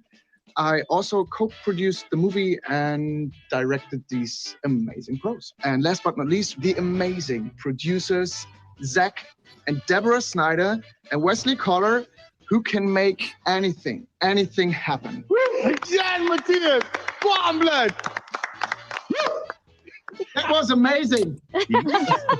When we first decided to make Army of the Dead, we had talked about, like, oh, it would be cool to do a prequel or a spin-off with one of the characters from the film. So I was like, you know what? Maybe we could do like Italian Job style movie tracing the origins of this character. I talked to Shay about it, and then we brought it up to Matthias. Is like, are you interested in this at all? And he said, no, get out of here. I don't want to talk about that. And then, That's true. I had to convince him. I went to his house at night and sang to the window, and that worked. With your boombox. With my boombox, yeah. It's been a really amazing process, just kind of taking what we know is going to happen in Army of the Dead and sort of being able to retroactively lay all the groundwork for that adventure with a lot of the stuff we learned from Army of Thieves. Matthias's performance in Army of the Dead offered this great opportunity also to transition genres and tonality in a way that I think is really interesting to build something that's within the same universe, but also is tonally connected yet very much its own thing in that romantic comedy genre. And I think that performance was very much a gateway to being able to do that in a way that they're still very connected, but also fill these very different genre spaces. The story is really fun, and there's a lot of comedy and there's a lot of action and there's so much to it. I thought, yeah, this is going to be a fun one. I was so thankful because all the actors, the whole team was so thankful to the ideas of doing improv. That was fantastic. And thanks to all of you that you did that with me. Really, you did great. Thanks to you, man. It was an amazing experience that you don't often get the luxury of doing, like long, amazing improvs where we just got to be in those characters and the thought of it, the idea of it was like terrifying. When you said we were doing it, I was like, oh God, improv, oh God. But then you get into it and the character, it was amazing. Just from a comedic point of view, obviously, when I first spoke to Matthias, he was kind of really keen to get me involved in the project, I think specifically for that. And what was really great is obviously I've worked with Natalie before. Natalie's a very close friend. And so I knew that synergy would be there, but getting to know Stu and Ruby and Matthias, these are just very dope people. They're super great energies. And And that's really all you need for the improv. You know, you have to be careful. You got to reel it in when it's going a little bit too far. But I think that the energy of all of us together as a group lends itself very nicely to, listen, we've got an action movie to make. But when there's those moments to find the levity and the humor, these guys were amazing at finding that, you know? The scene in the van, because we were in there for hours as a group, and it was just real fun. I was literally going to ask about that because of COVID, I wasn't there. And so every setup, I'd be like, okay, where'd you do this? How'd you do this? And I go, how about that interior of that van? They must have like really gotten intimate inside that van because there's a lot of scenes inside the van. And, we did. And so it's funny that you should bring that up because I was like, you know, and also, you know, a lot of your big scenes are in the van, you know, because you're kind of running the show in there. Yes. I think there was one day where we all lost it because like we've just been inside this van all day and it's like an enclosed space. I remember everyone just like lost their minds a bit, just in a like, we just got giggles. It was like just I couldn't look at Matthias. Every time I looked at Matthias, we started laughing and we just couldn't get the lines out. Everyone just got a bit giddy because you're in such close proximity. It was, that was a fun scene. I like that one too. Everyone was like really happy to do the training, right? Everyone was like in the morning. I loved it. Like, okay, let's do this. Let's do this. I miss it. I mean, you lot loved it. I faked at least 3 injuries to get out of Stevie's session. I was about to say, because we weren't there that much, you know. Yeah, I know. I low back injuries and that Stevie, my knees hurting, and Stevie's a terrifying version of Matthias. So you can imagine when you got this big German brother walking in. I was like, so what did you used to be? I was a Navy SEAL. I was like, listen, I got to go home, brother. I ain't got time for this level of activity first thing in the morning. Let me go. We had an amazing stunt team led by Matt Rigetti, who's fantastic. He came up with this awesome choreography for me. And, you know, I fought some of the biggest dudes you've ever seen in real life. And it was amazing. And they were so supportive. And everyone on the team, like, was so amazing. It's really cool. It's a really great fight. That one, the bank vault fight is really cool. Yeah, I'm super proud. The film looks, you know, the scope and the scale is fantastic. Debbie called me the other day and said, Matthias, I have a surprise. She said, Matthias, Hans Zimmer wants to do the film. And then there was this awkward moment of silence, and then I cried. and then I said to Debbie, can I call you back? No, and you know, it's like a bucket list thing. I always wanted to do a film with Zach. I did a second one, and I wanted to work with Hans. You know, it's interesting because the film was so strong, but we were kind of struggling with what our unique sound was going to be. Can I get this call? And it's Hans, and he was like, can I see this film? I'm German. I feel like, you know, part of this film is German. This might be a good fit. And I was like, oh my goodness, this is amazing. And so I think audiences are going to be really excited at, you know, the music for this one. Yeah, we've always talked about that the film is a very genre-aware film. And I think Hans and Steven have done a great job of embracing that idea and knowing when to look a genre in the eye, but also when to turn it upside down and to just have fun with it. And yeah, the sessions have been great. We're all in awe every time. And then we get to those moments where they've infused it with a little bit of quirkiness or something that is a little left of center there. And we always have a good laugh. So it's been a really fun process. It was really a fantastic experience. Thank you so much. Yeah. No, thank you guys. This is really great. Yeah, and the movie is amazing. Thank you so much. Guys. Thank you. Ciao. Bye bye. Thank you. Hallo zusammen, ich bin Matthias aus Army of Thieves. Schaut doch mal bei Tudum rein, um als Erste den exklusiven Trailer zum Film zu sehen. Wir sehen uns dort. Ready, set, and crack! Ludwig Dieter, safecracker extraordinaire. Ladies and gentlemen, your winner! We've been watching you. I belong to a crew that executes international bank heists, and we want to recruit you. Why me? I am no criminal. The world's distracted. This window of opportunity isn't just our only chance, it's yours. My only chance? What? A life less ordinary. I'd like you to meet the team.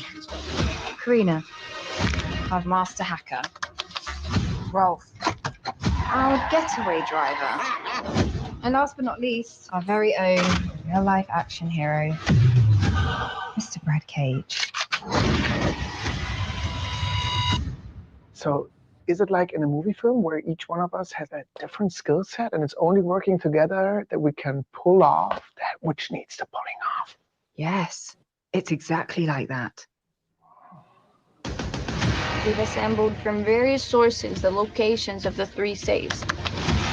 The Rheingold, the Valkyrie, the Siegfried. All of them are under the ownership of infamous billionaire Balai Tanaka. Any questions? No. Yes, many. Hundreds. I did it!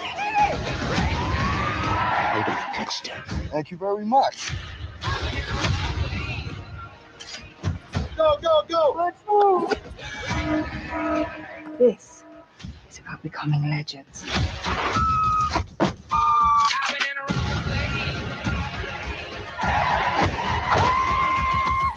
What are you doing? I'm warming up my instruments.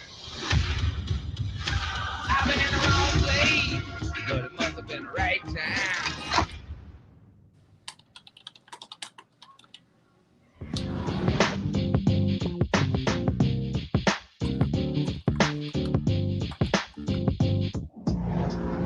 Hey everyone, I'm Colin Kaepernick. I'm so excited to be here today with this amazing Netflix family. Most of you probably know me as a professional football player. So Get you this might guy be outta wondering here. why I'm here today. Well, I guess it's because things don't always go as planned. Growing up, all I wanted to do was play ball. Baseball, football, even a little bit of basketball. But I quickly learned things aren't always that simple. Fast forward many years later, I had the chance to meet the phenomenal Ava DuVernay, whose work I've long admired. We got to talking about our lives, reflecting, and she wanted to help me tell my story my way. But it's probably not the story you're expecting. With the help of some very talented people, together we created a 6-part series about my high school years. Growing up in Turlock, California, a mostly white community where my adopted parents, played by the wonderful Mary Louise Parker and Nick Offerman, cheered me on from the sidelines. And I don't know how the casting department did it, but somehow they found an actor who made me look even better and even a little cooler than I actually was in high school. That's tough. Although you'll certainly get your fair share of awkward teenage moments in Colin in Black and White, just make sure you remember the name, Jaden Michael.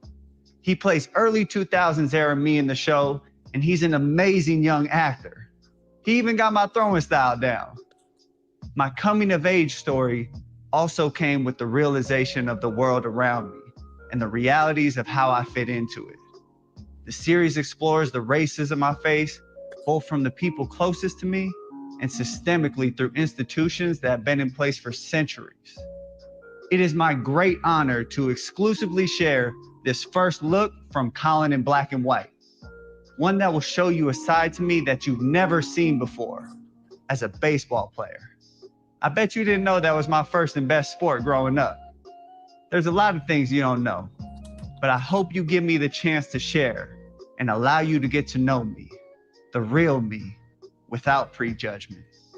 Just a kid from Turlock who loved playing ball. Enjoy, and I hope you'll tune in for the global premiere October 29th on Netflix. This is Colin in Black and White.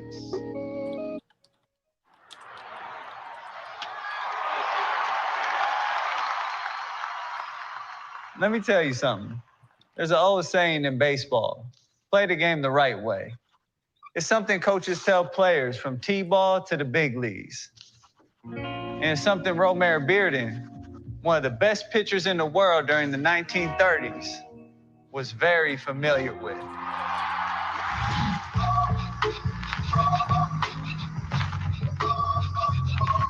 In order to realize his dreams of playing for the Philadelphia Athletics, he had to play the game the right way. But what does that mean exactly? In the end, this star baseball player proved that what you start out as isn't always what you become.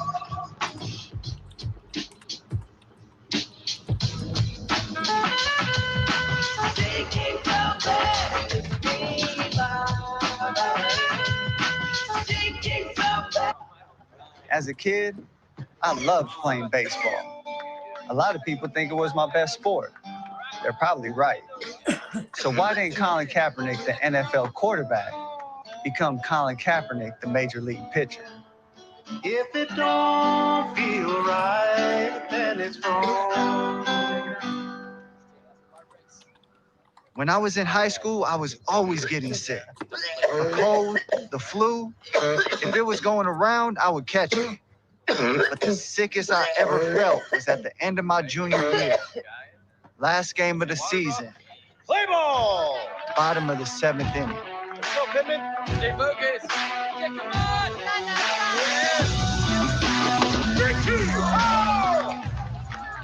You're seeing what I'm seeing, right? Everyone's seeing it. Every cough set my lungs on fire. Every breath felt like knives stabbing me in the chest. And the crowd, I could lie and tell you I didn't hear them. But I did. Got nothing. Boys got nothing. Every single word. Don't let that boy strike you out, Charlie.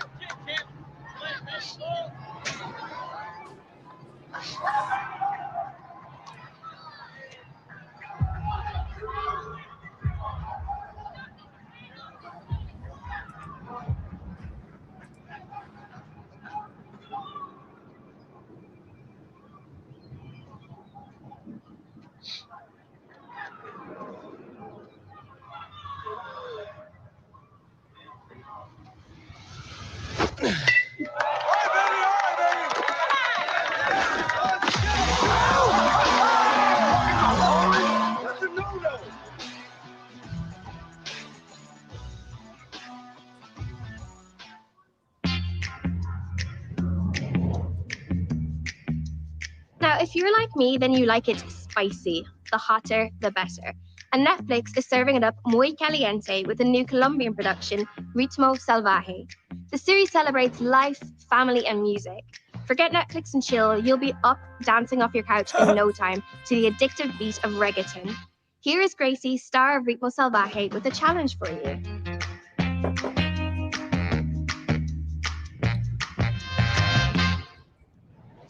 Hey, ¿qué tal amigos? Yo soy Gracie y vengo a hablarles muy orgullosamente de Ritmo Salvaje, una serie que conocerán por Netflix este 2022. Es un homenaje que se le hace al reggaetón en una picante historia que tiene muchísimo baile, muchísima música, rivalidades, amores y mucho ritmo.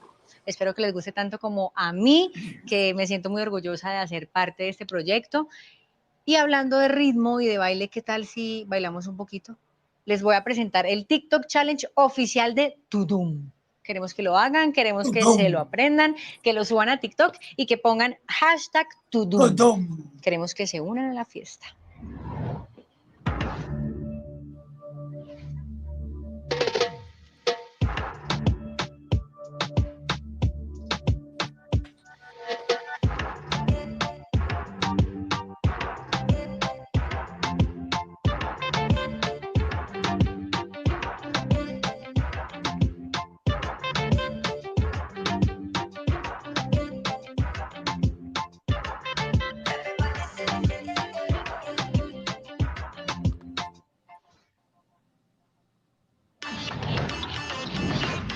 Oh, a TikTok challenge. Well, I'm looking forward to seeing what you all post. But hey, don't stop dancing now. Netflix's love for music is showing with a reboot of the popular Mexican telenovela Rebelde. The series follows 6 teens at a fancy private school where they must team up to win their school's Battle of the Bands. And as you're about to see, this band rocks. Here's Rebelde.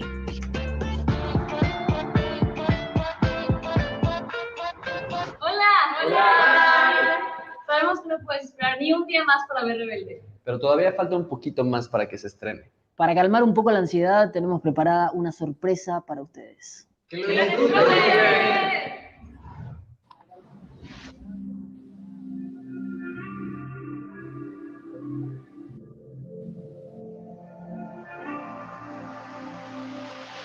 Mientras mi mente viaja donde tú estás, mi padre grita otra vez.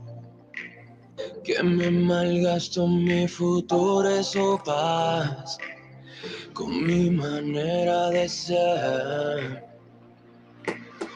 Aunque lo escucho y estoy lejos de aquí, cierro los ojos y ya estoy pensando en ti. Y soy rebelde.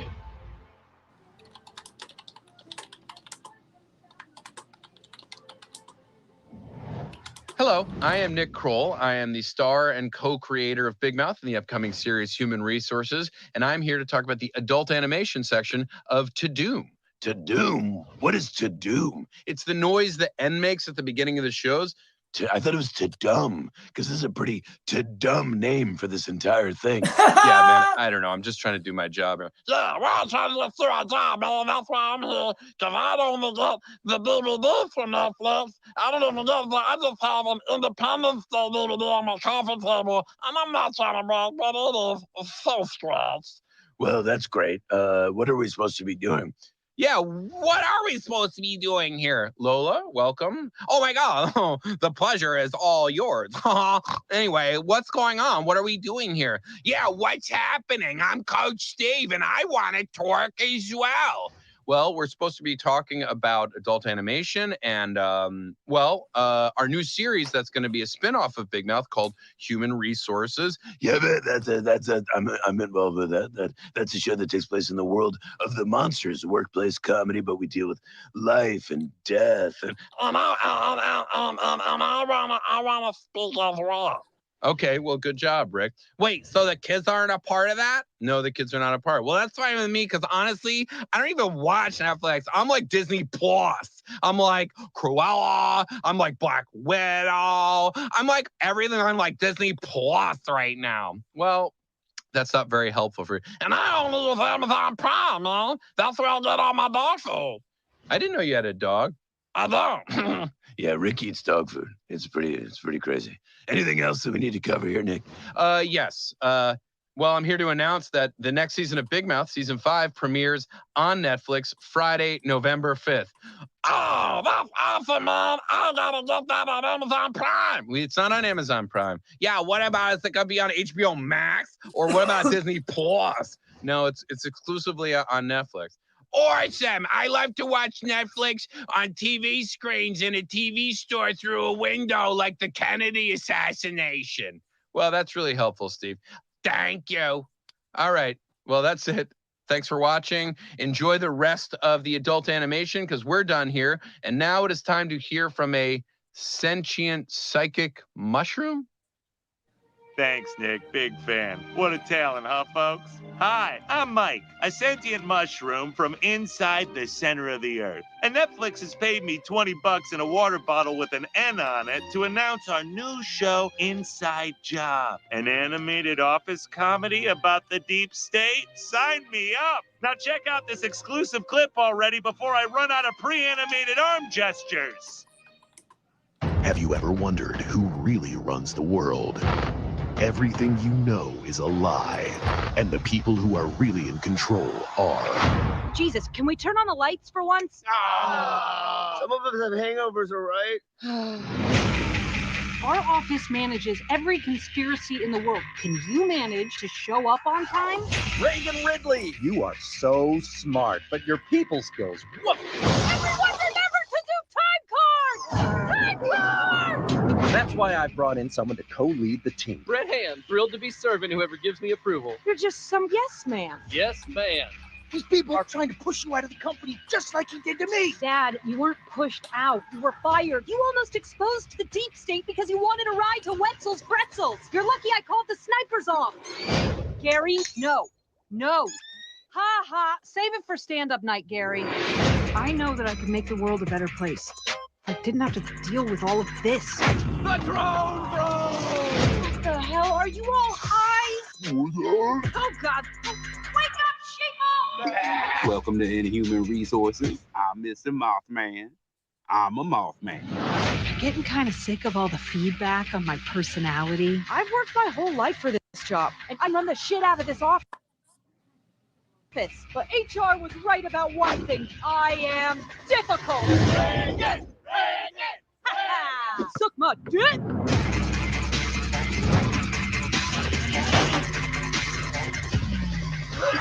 You do want to take over the world, right? Everyone wants that. Honey, denial isn't just a river I tried to steal with a laser.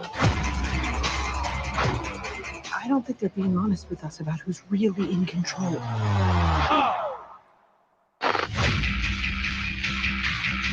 I can be your Denzel from Training Day. And she needs to know she can trust you. Smoke this PCP. What? Man the fuck up and finish that shit. I know you like to get wet, dog. Reagan, help! Tell this thing I never saw Training Day. I turned it off when I realized it wasn't an exercise video. Sorry, these things are so literal sometimes.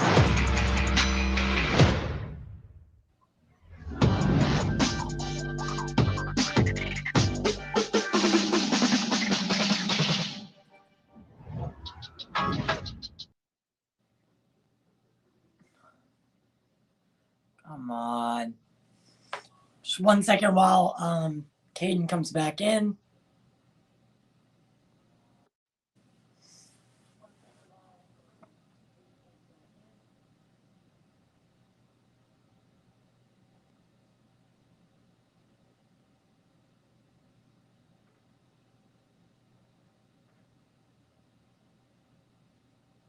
Can we get some audio?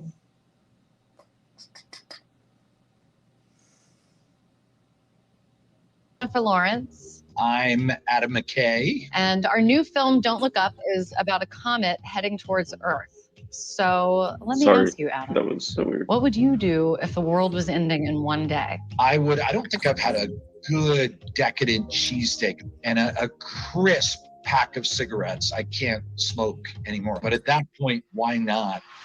And I would sit on the back porch with my cheesesteak and my cigarettes and my wife coughing and saying, I know it's the end of the world, but why are you eating a cheesesteak? It's still disgusting.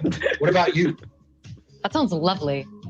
I'd probably go with firm denial, just, to get through, just shove it right on down. Don't think about it. I don't know. I mean, last day on Earth seems like the right time for spirituality, and prayer or finishing off all of my petty vendettas I've been carrying my whole life. Wow. That's the opposite of spirituality. In some ways, you could think that. I don't think so. What's your last meal, Jen? I'm curious. My last meal is probably going to be something really like cereal, like Captain Crunch or chicken fried rice, something that harkens back to the childhood. Not that chicken fried rice isn't a part of my present. Oh, wait, one last thing I would love to do with my last day. I haven't gotten my teeth checked in a long time. Who wants to go out with a cavity? And then since I'm crazed, I would race over to my financial planner's office and really get my 401k in line. Oh, yeah, that sounds really fun. All right, well, I've had enough banter. Here is the clip of our new movie. Enjoy it. Enjoy it. Enjoy it. I heard there's an asteroid or a comet or something that you don't like the looks of. Tell me about it. You got 20 minutes. 20 minutes? Go. A comet between 5 to 10 kilometers across that we estimate came from the Oort cloud. And using Gauss's method of orbital determination and the average astrometric uncertainty of 0.04. Whoa. I'm so bored. Just tell us what it is. Seriously, stop. What Dr. Mindy is trying to say is that there's a comet headed directly towards Earth. And then what happens? Like a tidal wave? It will be far more catastrophic. There will be mile-high tsunamis. So how certain is this? There's 100% certainty of impact. Please, don't say 100%. Can we just call it a potentially significant event? But it isn't potentially going to happen. 99.78% to be exact. Oh, great. Okay, so it's not 100%. Call it 70% and let's move on. But it's not even close to 70%. Let's just use like 60% as a working number. Okay, we're gonna get our own scientists on this, no offense. Dr. Mindy is a tenured professor of astronomy at Michigan State. I'm sorry, did you say Michigan State? Exactly. They have an excellent astronomy department. You say so. You want to see my SAT score? I'm sorry. Who is she? Your son. I'm chief of staff boy with the dragon tattoo, so I'm doing fine. How many tampons can you fit in that bag? As many as I want. At this very moment, I say we sit tight and assess. Sit tight and assess. Sit tight and assess. You want us to sit tight. And then assess.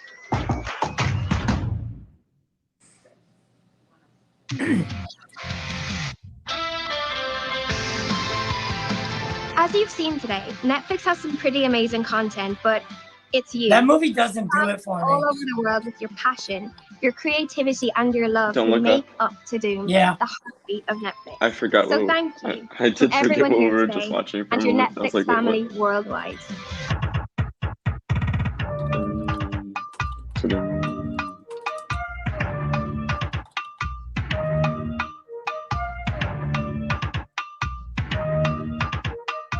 I love it, Netflix. I love it so much.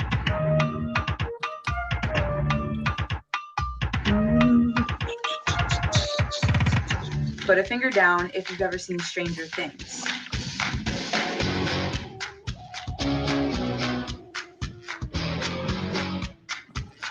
I would stream Netflix directly into my veins if I could. I just don't like to leave the house. There's just nothing appealing about it.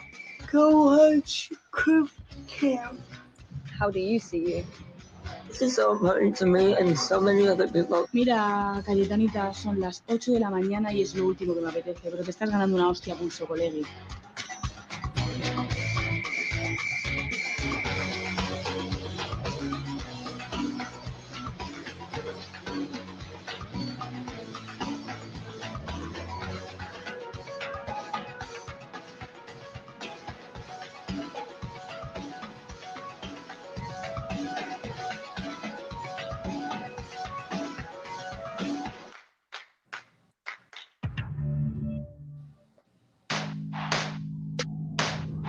Is it Millie Bobby Brown now?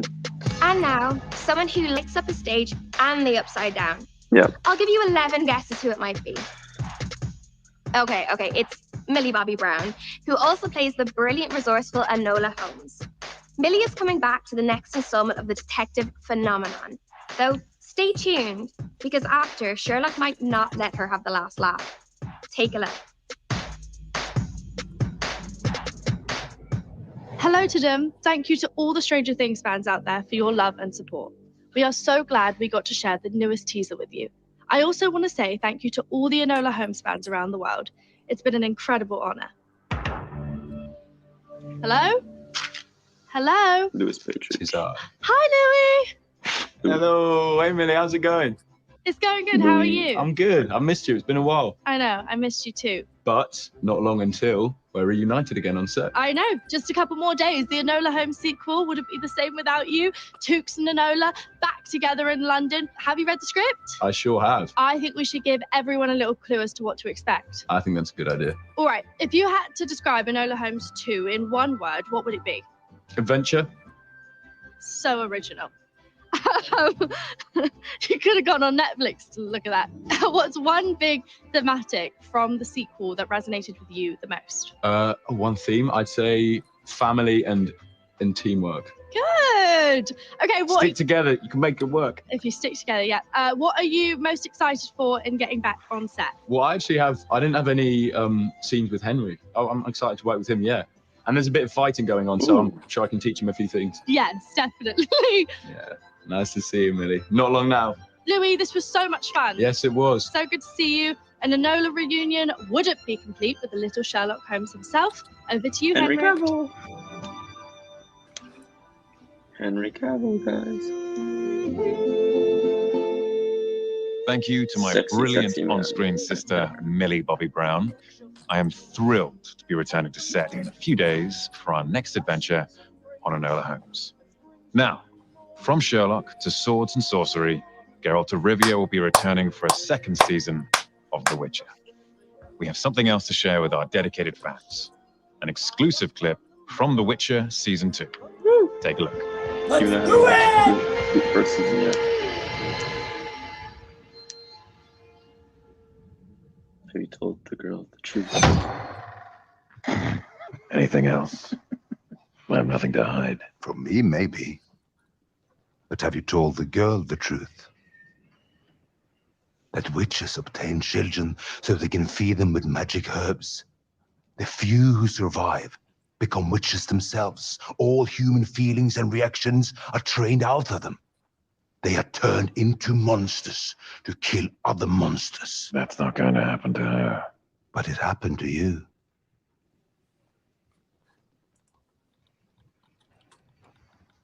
For better or worse, she's with you now. How does she feel about it? Oh, the look of a man who's worried he's lost his touch. The look of a man who's wondering why his old friend is cheating. You got me there. Magic knives.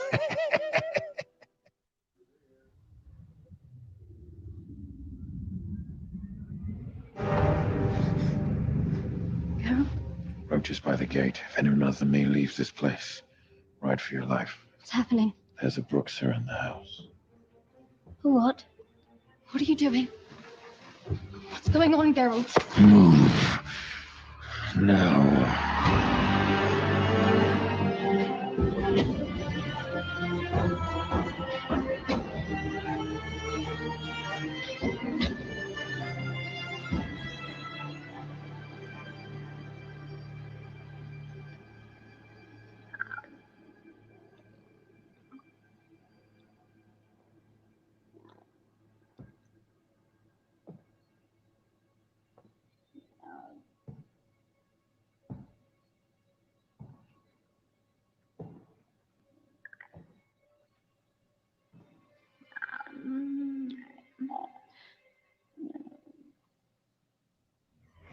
Welcome everyone to The Witcher Blood Origin.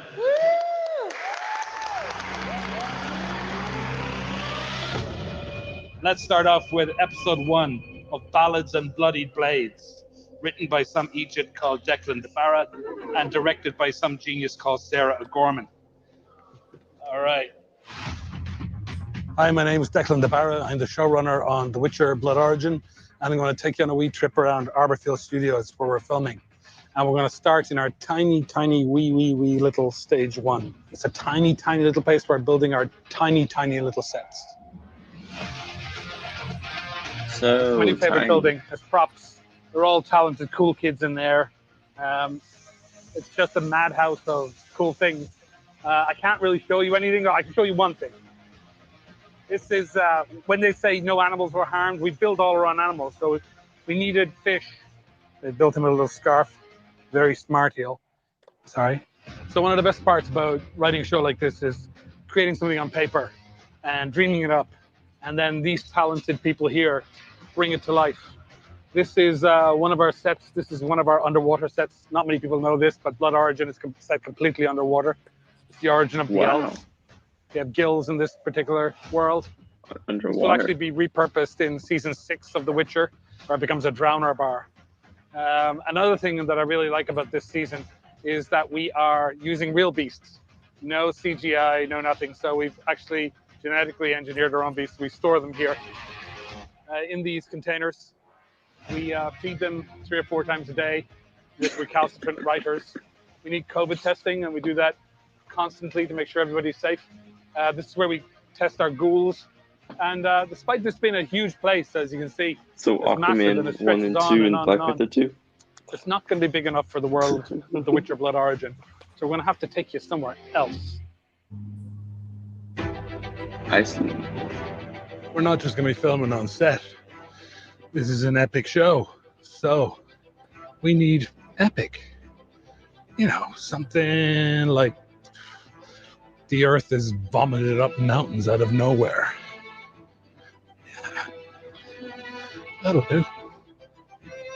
So the fun thing about Blood Origin is that we get to tell the story of what happened before the books, before the conjunction of spheres, the big calamitous events that happened that merged the world of monsters and men. And that is going to be Is this show live the action? world of The Witcher Blood Origin. And we can't wait for you to see it. Watch The Witcher Blood Origin. Stream it. Hi, I'm Lauren Schmidt-Histrick, showrunner and executive producer of The Witcher. I'm so excited to tell you that we will be creating even more from the Witcher universe with Netflix. I can confirm that we'll be making a second Witcher anime film, as well as a fun-filled kids and family series.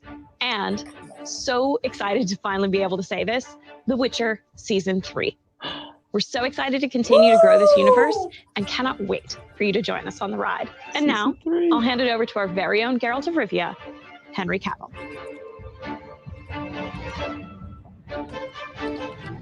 But wait, there's more.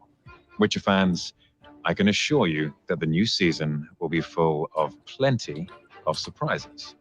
To get you ready, Netflix has put together this new video to get you up to speed and sharing some never-before-seen footage of Season 2.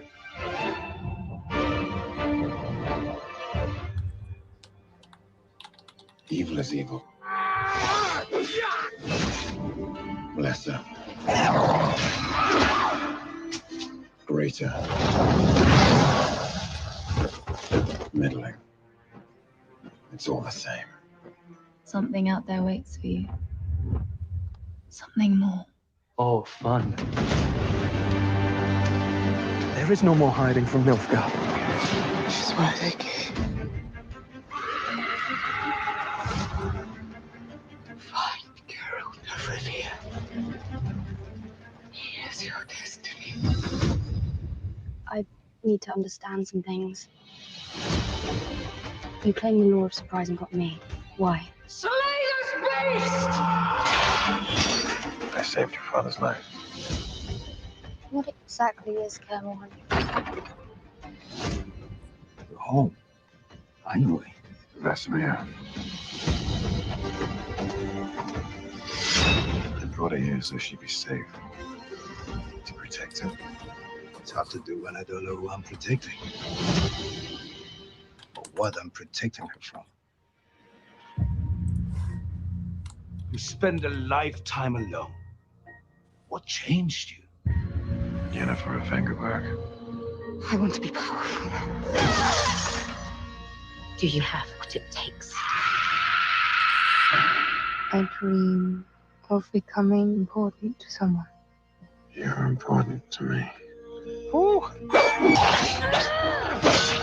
This is your legacy. Save these people. This continent.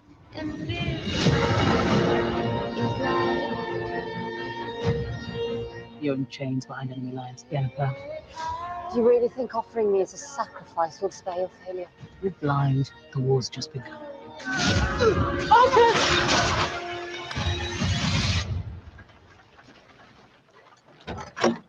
Keep me close. Monsters do bad things to people. Humans do bad things to everybody.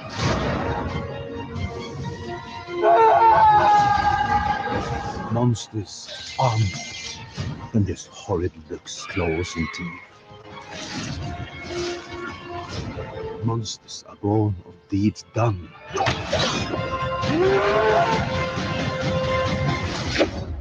Unforgivable ones.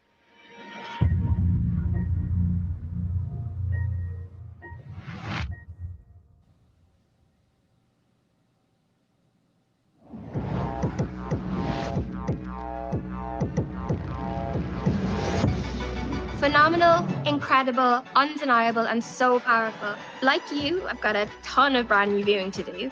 So head over to Netflix with me and select Add to My List for everything Tudum. On behalf of myself and my friends, Lily, Finn, Caleb, and every person who is part of the Netflix galaxy of movies and shows, there aren't enough thank yous. This moment isn't possible without you. Your energy, your stories from all around the world, motivating us to bring you together from around the globe. Here's to you.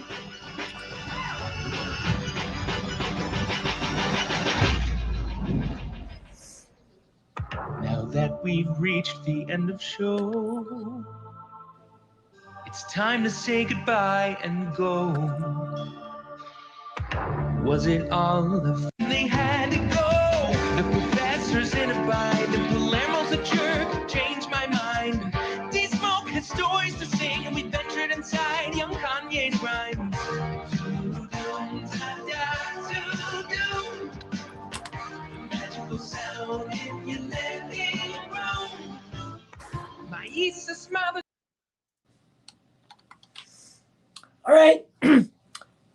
Well, that was on Netflix's Tudum. Saw everything from Red Notice to Army of Thieves to The Witcher to other stuff that's, you know, like Spanish or Korean. So that was fun. But it's been about 3 hours and 3.5 hours. So I am going to go enjoy my Saturday now. Thank you guys for watching this with us. It was, I don't know, it wasn't as good as I thought it was going to be. There was some interesting stuff. I think it's definitely, like they said, it's a fan event. Everyone has everything, you know, where like some people didn't like the whole Spanish drama stuff. Some people, you know, the international audience love that stuff. And the people who are also live in the US and Canada love that stuff as well. So like, it's definitely, there was little bits and pieces for everyone. And then there's some people who enjoyed the whole thing. So I think, you know, it's exactly what they intended to do, and it's great. But they, but as always, guys, make sure to like the video, share us on social media so your friends, family, and Geralt of Rivia can watch along with us. And become a member or send a super chat. If you become a member before the end of September, you'll be entered to win one of 2 copies of my Justice League on Blu-ray and 4K.